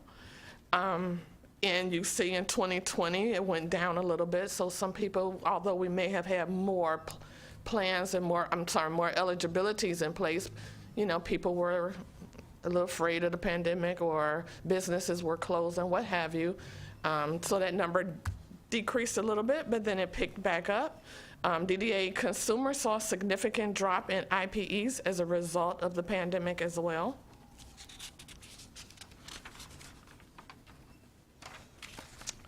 DORS rehabilitation closures. You see the comparison with DDA and people who do not receive DDA. And again, the DDA numbers remain pretty consistent from 2020 to 2022. And DORS number, all others, dropped a little bit, but we're hopeful that that number, because it's year to date again, will increase by December 31st, 2020. So opportunities for improvement. Increase DORS partnership with DDA-approved employment CRPs. So I said it earlier, and Stephanie also said that there are 175 providers that provide employment services, but only 78 of those providers are DORS CRPs. So that's approximately 45%. We'd like to see the increase in number of referrals from DDA providers, leading to an increase in the number of individuals who are employed in CIE, or competitive integrated employment. Another opportunity is the submission of current documentation on a quicker basis. And if we have those records sooner, we can get started with the process sooner. So a quick determination of eligibility leads to rapid engagement. And studies have shown that if we can get people rapidly involved, we can get them involved in the progress of their success quicker, we can maintain them and get them those CIE positions that they desire to have. And then lastly, with the turnover in staff of both DDA and DORS, we need to resume joint training. We need to be more consistent in our joint training with one another, but not just each other, with our staff and with other stakeholders. Any questions?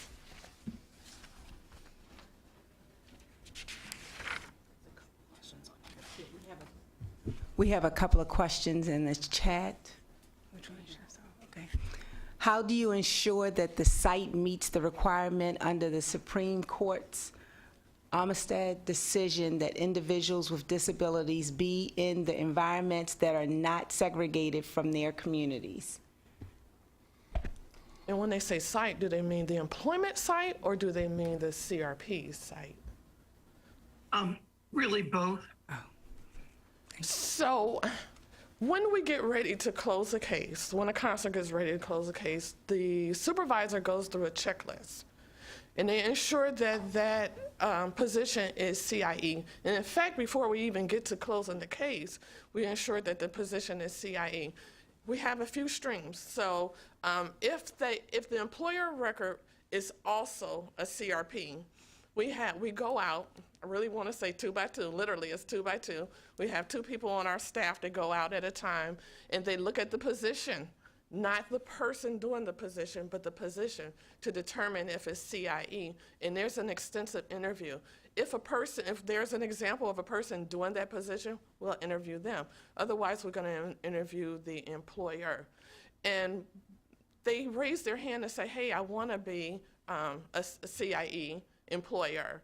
And so one of the things that we look at is, did the job coach submit that application, or was it the CEO, or was it the someone from Human Resources? And the reason why is because we want to know,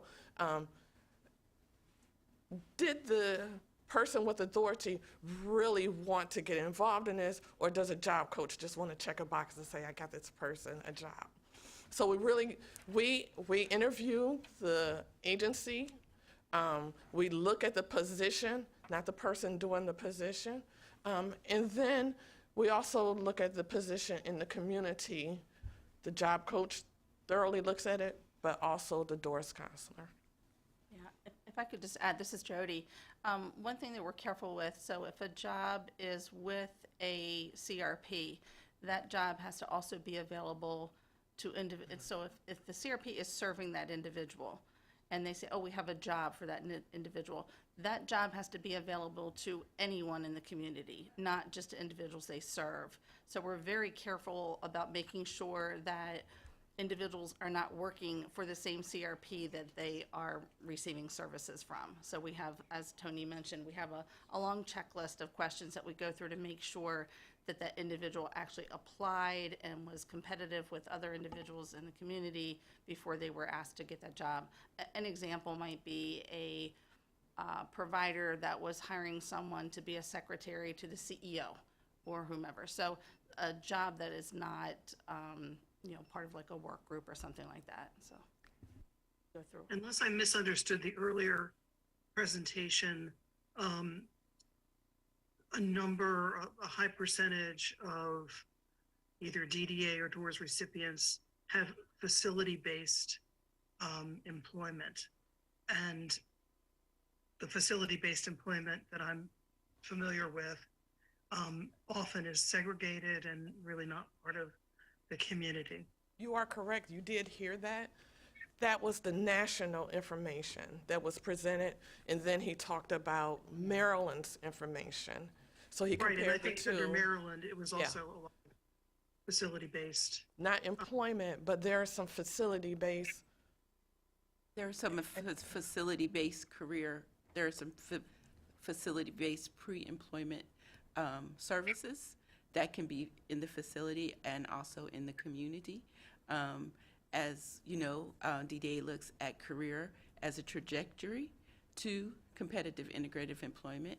And so as I listed out the pre-employment services, some of those are done, can be done in a facility base, but those are not paid jobs. Those are not jobs. And that is a DDA service, so DORS doesn't fund that service.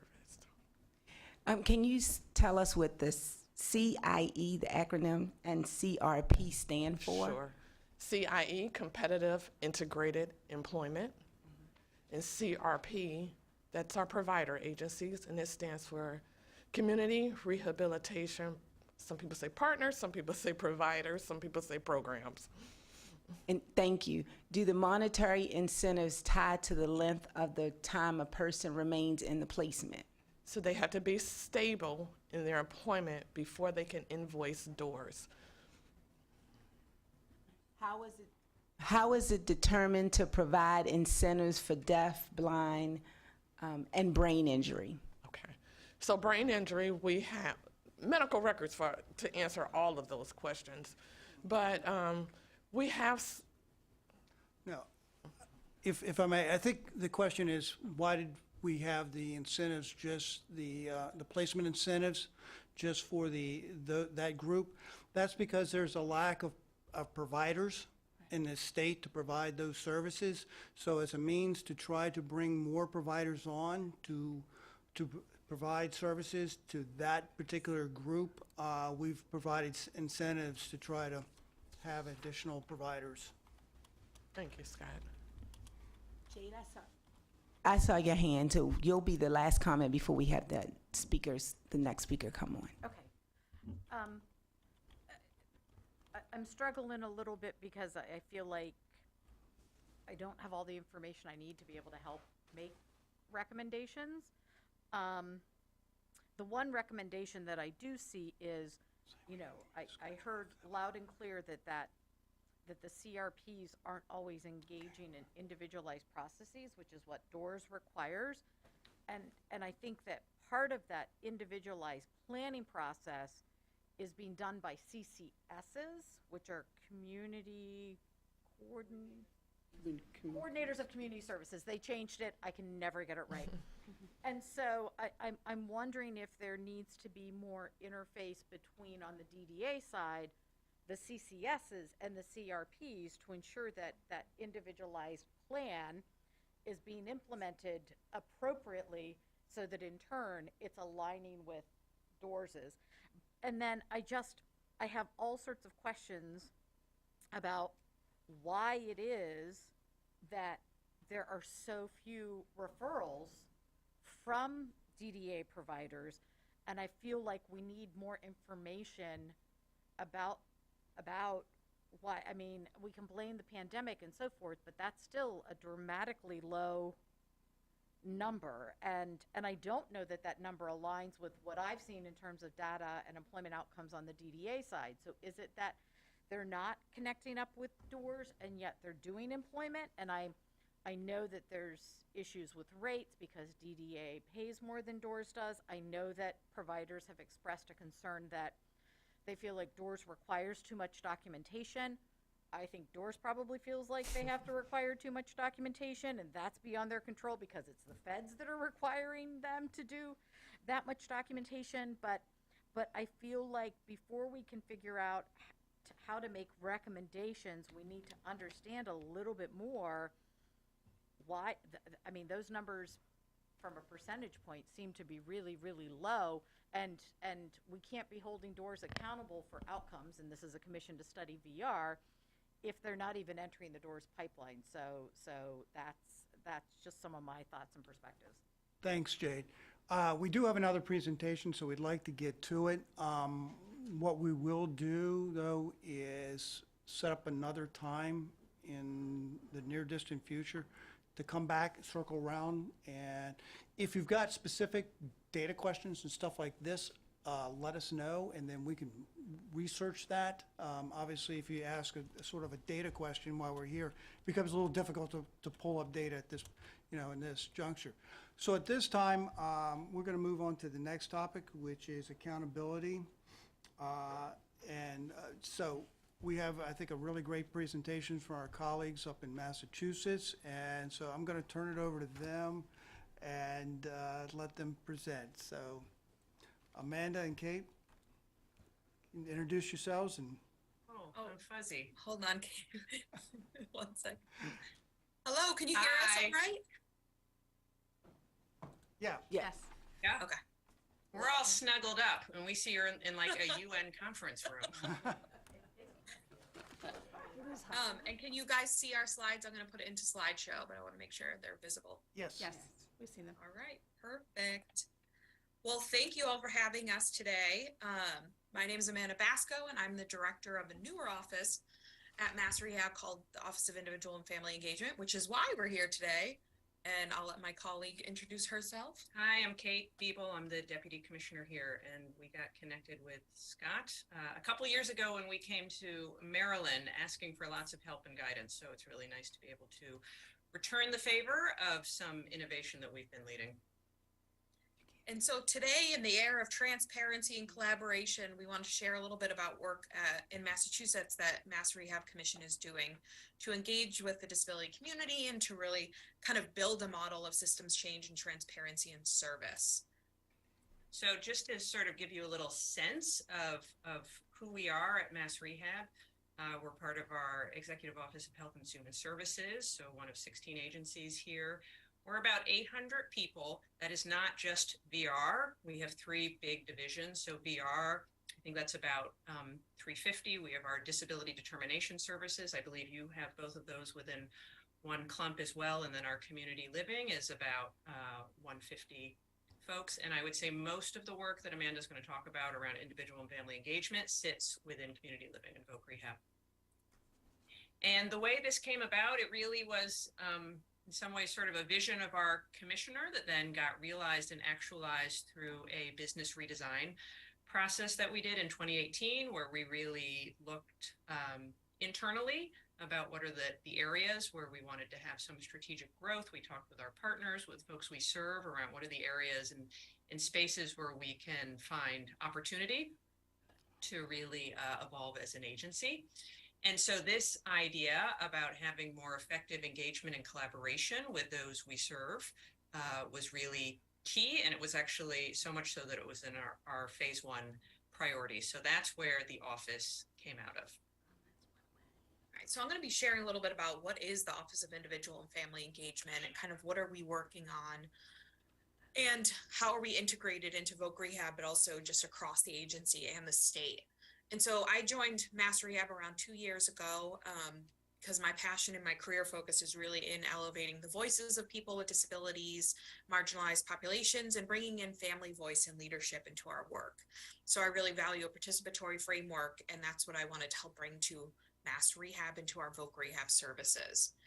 And so our office has kind of a key vision and mission that we are embarking on across the agency.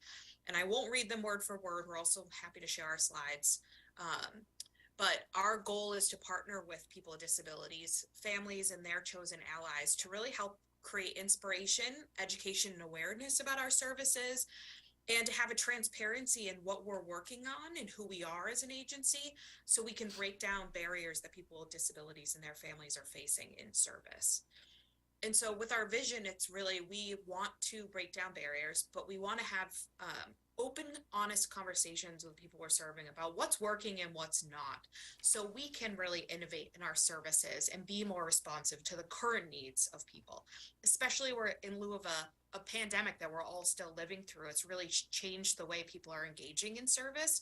And so we wanted to change the way we're also delivering service. And how do we have that honest conversation to make changes? So this office, as Kate referenced, is new and is a result of our commissioner and Kate as deputy commissioner's support and buy-in. And so we are composed right now of myself as a director.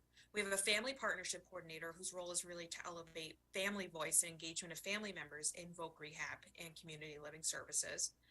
Our ombudsperson was actually shifted under our office because to us, an ombudsperson may be dealing with complaints and frustrations around service and investigating that as a more neutral party, but they're also here to be a resource and a tool to the community to better understand what services exist for people with disabilities. And so we really kind of revamped that position, which I'll share a little bit about later. We also have a communications and administrative support to help us in kind of communicating and engaging the broader community in the state, and I'll share a little bit of what we're doing there. And some really cool roles, which I'll go into more in depth, are our disability inclusion leaders and family inclusion ambassadors. And these are part-time positions for people with lived experience to advise our agency and really guide the work of this office. We're also in the process of developing a speakers bureau of experts who work in these systems, as well as people who have received services in these systems to go out in the community and to speak to people who are interested in learning more about what voc rehab or community living can do for them or their loved one, or someone they're supporting as a professional. So we're doing some really cool stuff, but there's got to be a systemic purpose to this. And why are we kind of thinking differently about engaging people? Many voc rehab staff are probably thinking, well, we already engage people and help embrace consumer voice and consumer choice. So what is this office doing differently? Well, we're really trying to build a model for more intensive engagement in the development of services, not in how someone's receiving those services, but how they are designing services. And I often say that sometimes it's not as common sense that in order to create an effective service, we need to have the people at the table who are going to be most directly impacted by that service weighing in and as our decision-making partners.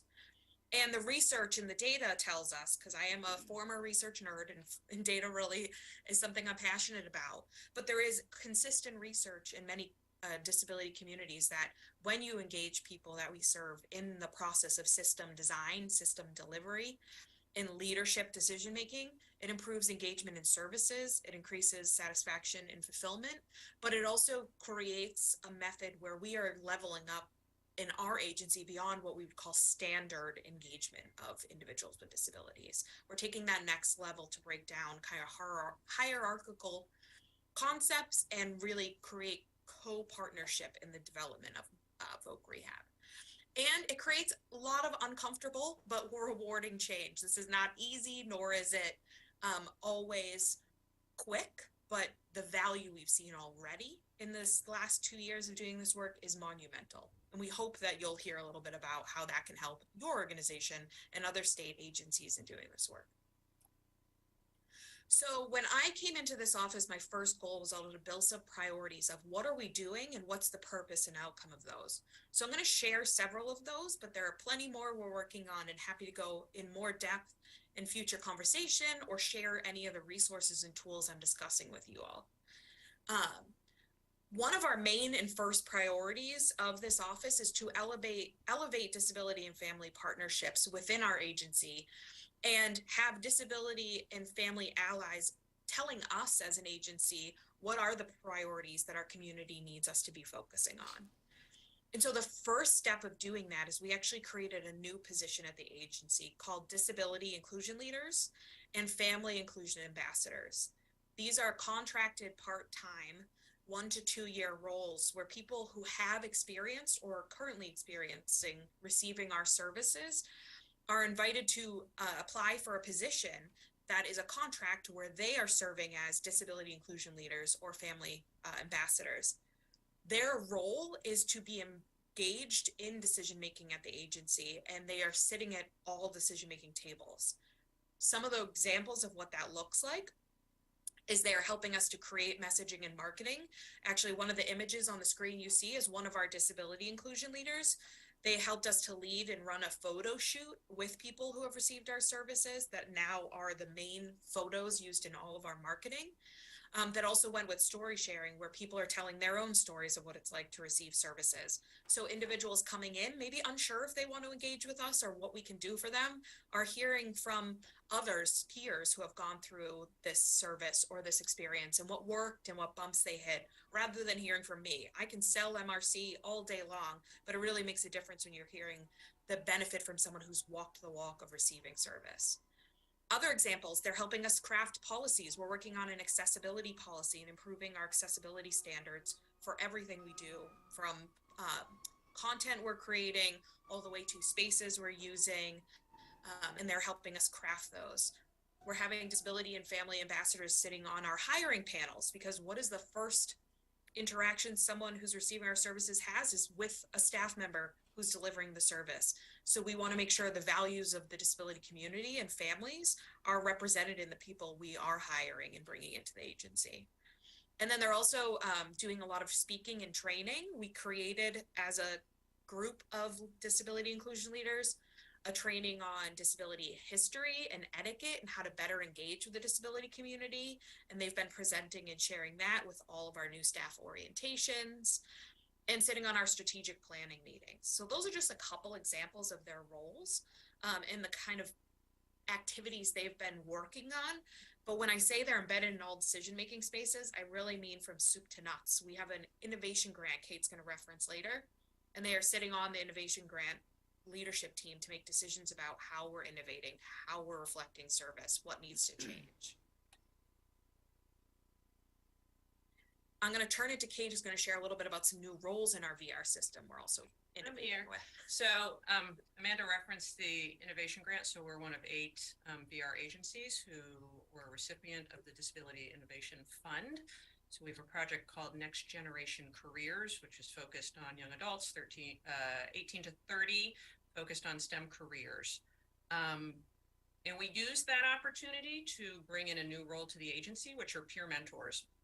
Amanda and I both come from the mental health world, where peer mentors are a very standard practice. So I have to say I was a bit surprised when I got to VR, and it had never even been on the table. So peer mentor is obviously someone who has lived disability experience, playing a key and vital role in somebody's service delivery package within the agency.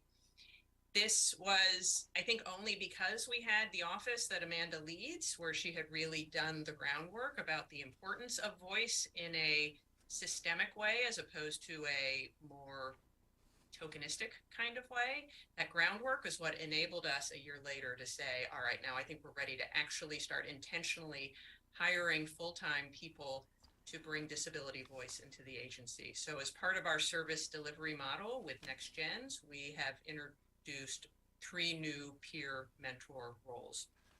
And then partnered with that is a family partner role. I think particularly for that innovation grant, because it spans 18 to 30, and I suspect all of you are familiar with the challenges of that transitional time and about where families fit into that for folks who are legally adults, but yet depending often on the, what's happening with their disability, may have different levels of engagement with family or needing family support. So we have chosen to go full on in to the family voice piece to really help us tackle and navigate that space, which is not so clear, right? It is not so cut and dry as just, are you legally an adult or not, right? To assume that families are not engaged, or that people don't want them engaged, or sometimes are too engaged, that we need families to help us figure that out. So I would also, in the Next Gen Careers grant, that we're starting to introduce family partner roles.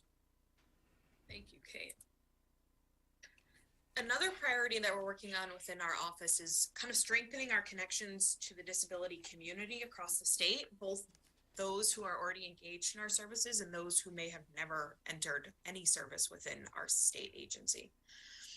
And increasing awareness around MRC services. I was recently at the CSA VR conference, and I heard from so many other VR organizations across the state using the same term we do, which is VR is like the best kept secret in our state. How do we spread the word? And so some of the work we're doing here is exactly that, spreading the word and creating excitement and awareness about who we are and what we do. We host quarterly forums for the disability community, as well as quarterly forums for family members within the disability community, to learn about different services they can tap into, and to hear from people who have experienced our services directly about what it was like to work with a VR counselor, for example.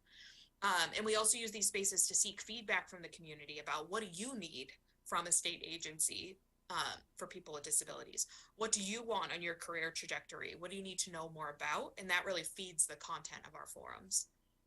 We also developed a new quarterly newsletter that goes out to all current and former individuals who have received our services, as well as partner organizations, all of our staff. So it's getting out to between 15 and 20,000 people on average.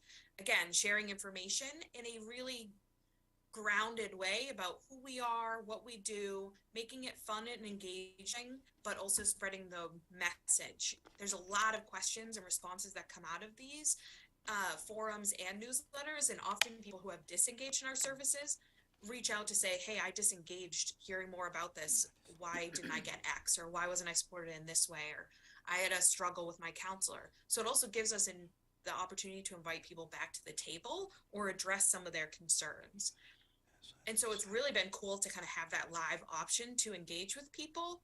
These are virtual right now, but we are putting together a tentative plan of going around to regions in our state to do more in-person activities as part of the forum. We also brought back our summit, or annual quote unquote conference training, and we dubbed it Explore Possibility. And we really kind of enhanced what we did. Traditionally, we would have like an annual space every year to bring together people from the community to learn about MRC and to sit in on some workshops. But we actually kind of innovated and created a more engaging, interactive space. So that led to over 300 members of the community coming together in person, where we shared keynote speakers who were people with disabilities, kind of doing innovative work across the nation. We had interactive workshops. We also did speed networking, where people could get to know services and ask live questions, kind of in a speed dating round robin about what services could do for them. We had over 30 exhibitors, and we really tried to highlight communities that didn't feel as engaged in MRC. For example, we had deaf networking, because we hear a lot from the deaf community if they don't feel as connected to our agency. We also did fun things like all the picture of the cool swag that we provided, resume folders, water bottles, new brochures that were marketed to get people more excited about who we are and to explore their possibilities, hence the name, as well as having a lived experience panel close out the day of people who have received our services, family members who have worked with MRC, sharing what it's like to engage and what they want for their own journeys, and kind of providing a source of example and inspiration for the community. And this was developed in partnership with the disability community. So we really kind of did the nothing about us without us in creating what content was here. And we've received feedback that this was the best event that MRC has hosted. All of our reviews were really positive, and people felt like they got a lot out of it and walked away with professional and fun headshots for LinkedIn and other platforms, and cool ways to connect with each other. Our third office priority has been about data. So what are we understanding about people we serve, what they're experiencing, and how do we use those trends to actually make change as a system?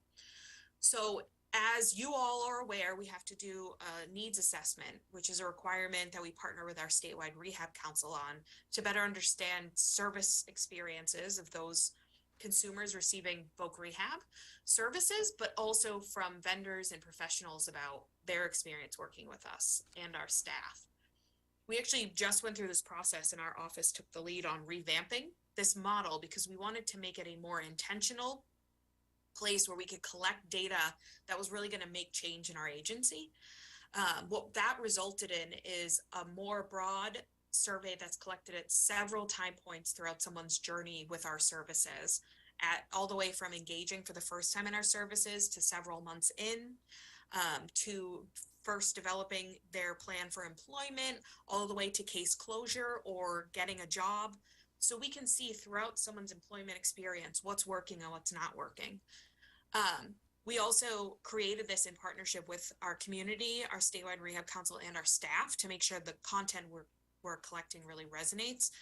And we oversample folks from marginalized communities, because we also recognize that there are people who are not entering the doors of MRC and should and could benefit from our services. And so we have disengaged groups that we have not done as well of a job as we'd like to in engaging in MRC services. So we're trying to better understand the why from that, and building a roadmap of what's coming from this data and how are we feeding it back. So right now we actually piloted the survey, got a lot of great feedback, and are now building the roadmap of what are we learning from this? How are we feeding it to our people who receive our services, but also our staff, and how are we making real change with our data?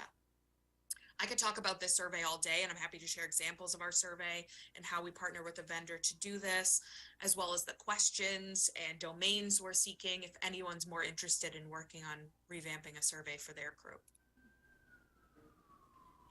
The fourth priority of our office is thinking about enhancing staff education. So we want to improve services for people we serve, but really we need to also improve the experience of people working for us and ensure our staff have the foundation that they need for the changing trends in service and who's coming through our doors and how to engage people in this new world of hybrid work, of different communities engaging in rates of different disability populations wanting to engage with VR and not knowing how.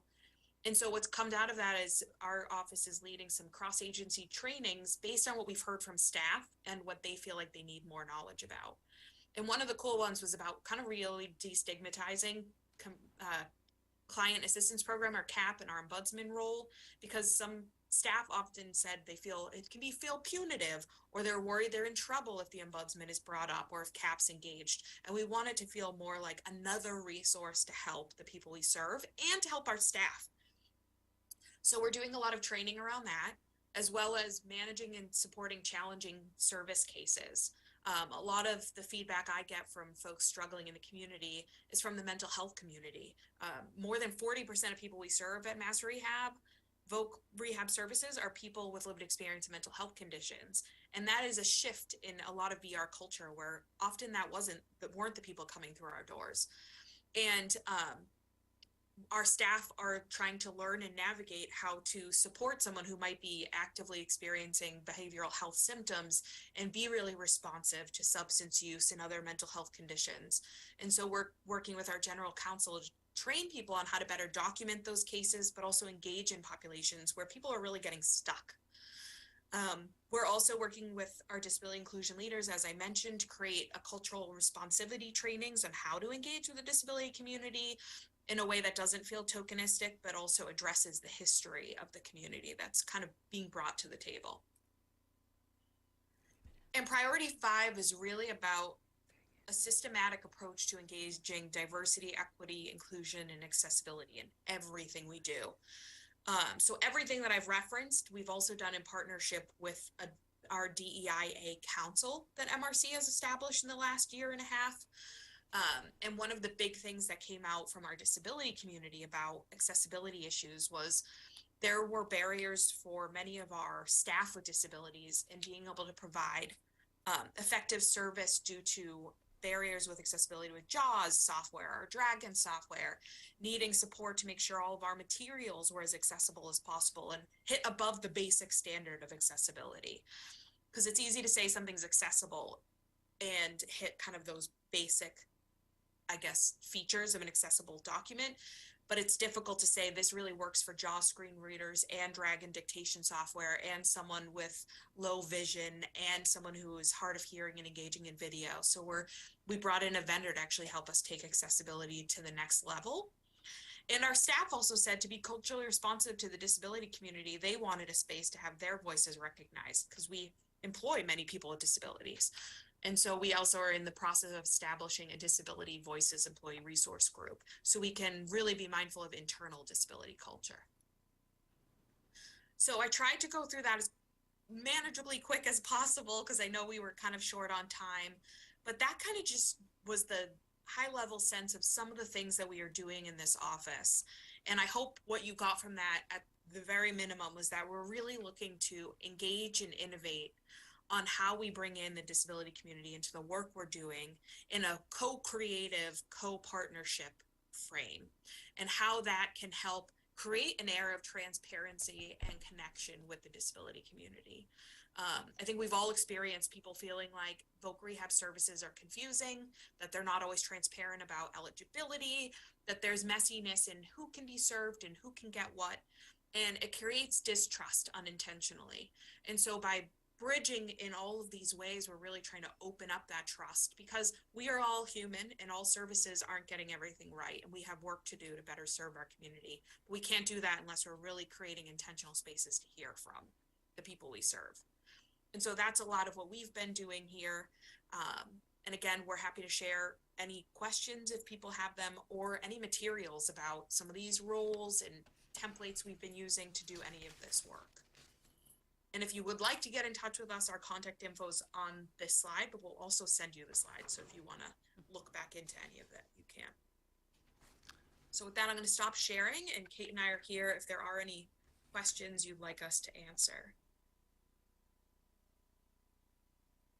All right, are there any questions? I know we have a few minutes left, but we'll go ahead and see if they've got any questions of Amanda or Kate.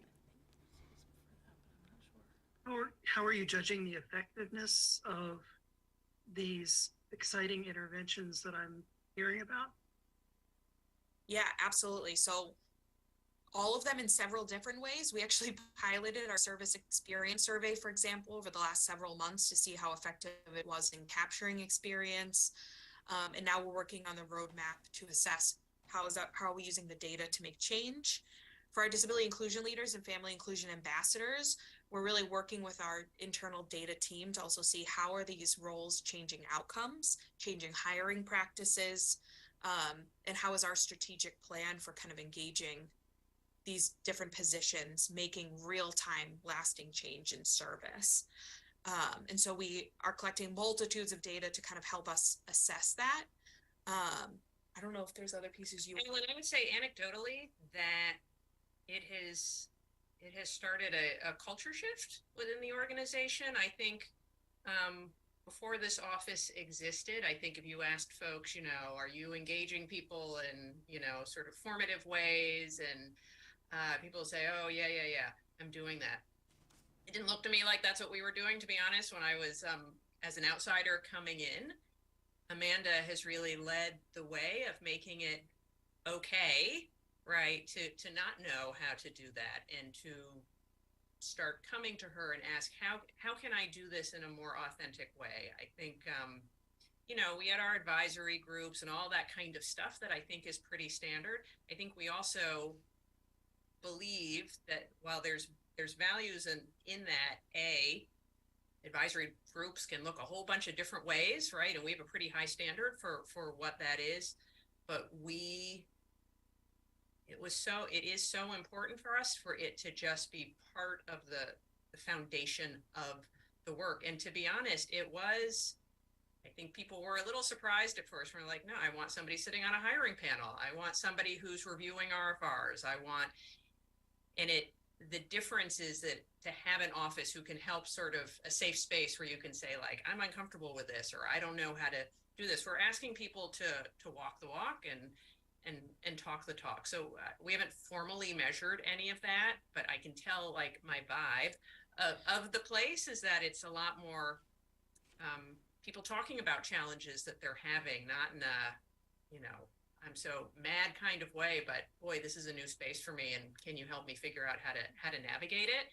And that's really the goal, is to help people start thinking about it, and what does authentic voice and conversation look like. Yeah, and I can add to that when I first started here doing this work, I had to insert myself into many spaces to just start getting people aware of our work. And now our office receives regular inquiries from staff saying, hey, I'm having this challenging case. Would you be able to consult on it? Or, hey, this family has reached out to us and I'm not sure how to help them. I don't know if they're overstepping. Can you advise? And really doing real-time case consultation, as well as inviting us to speak to individuals that they're serving and family members, and really bringing us into the fabric of what they're working on with people we serve, as well as asking us to help kind of navigate next steps when things are getting challenging. And so it's resulted in more collaboration, I think openness, where people are feeling like they're against a wall and not sure how to help kind of further someone's progress with VR. And it's been interesting to see how that's shifted, and people are kind of coming to us. And I'd say the use of the ombudsman has completely changed. Used to be only complaints, and a lot of the calls we got were people aren't responding to me, I'm being neglected, my service needs aren't being met. And now it's a lot of staff saying, hey, how can I help this person creatively? Hey, do you have any housing resources that I can navigate with this person so they can get a job but have safe housing?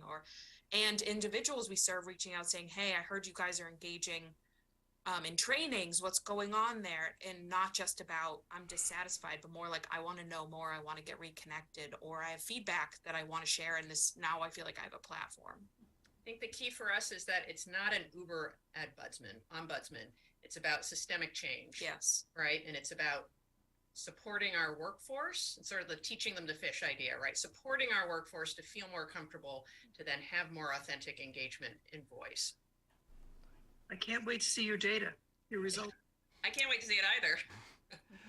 All right, thank you so much. And you can probably see why I was extremely excited about having Amanda and Kate do this presentation. Unfortunately, Excuse me, Scott, I have a question for the panelists that I think is a really important question. I can ask it offline of them, but one of the things that we hear consistently around family engagement is it's from education. I sat on CSAC yesterday, and so I'd love to know from Massachusetts' perspective, did they consider a broader effort of family engagement And if so, why did they opt for just focusing on family engagement under VR? And maybe that's a non-thing, or maybe you can respond in writing to that. But I feel like that's a really important consideration given other discussions around family engagement that are going on across other partners right now. Scott, would you like us to answer that offline, or how do you want me to proceed? 'Cause Yeah, know I you're- mean, again, I want to be respectful of everybody's time, and if we could maybe address that offline, we can bring that back to the commission. I'd appreciate it. Like I said, we have run out of time, so what I intend to do is we'll be sending out a doodle poll to kind of get a judge another time that's going to be convenient, so we can kind of come back. Again, we had a lot of conversation about DORS and DDA. Obviously, we did not get a chance to have a lot of discussion concerning accountability.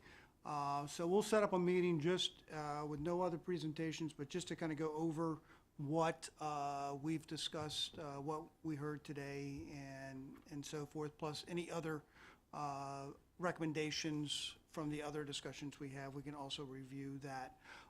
Ellen, appreciate all your your questions concerning staffing. Actually, that is one of the presentations that will be coming up, but we can certainly get to that. So again, I want to thank everybody for their time, and I appreciate everybody's input. It's been very important. Do you want the speakers, if they can answer a question live, does she want to answer it? If we can just, they've left, okay. Okay. Anything else? Okay. With that, I want to thank everybody, and we will conclude today's commission meeting. Thank you very much.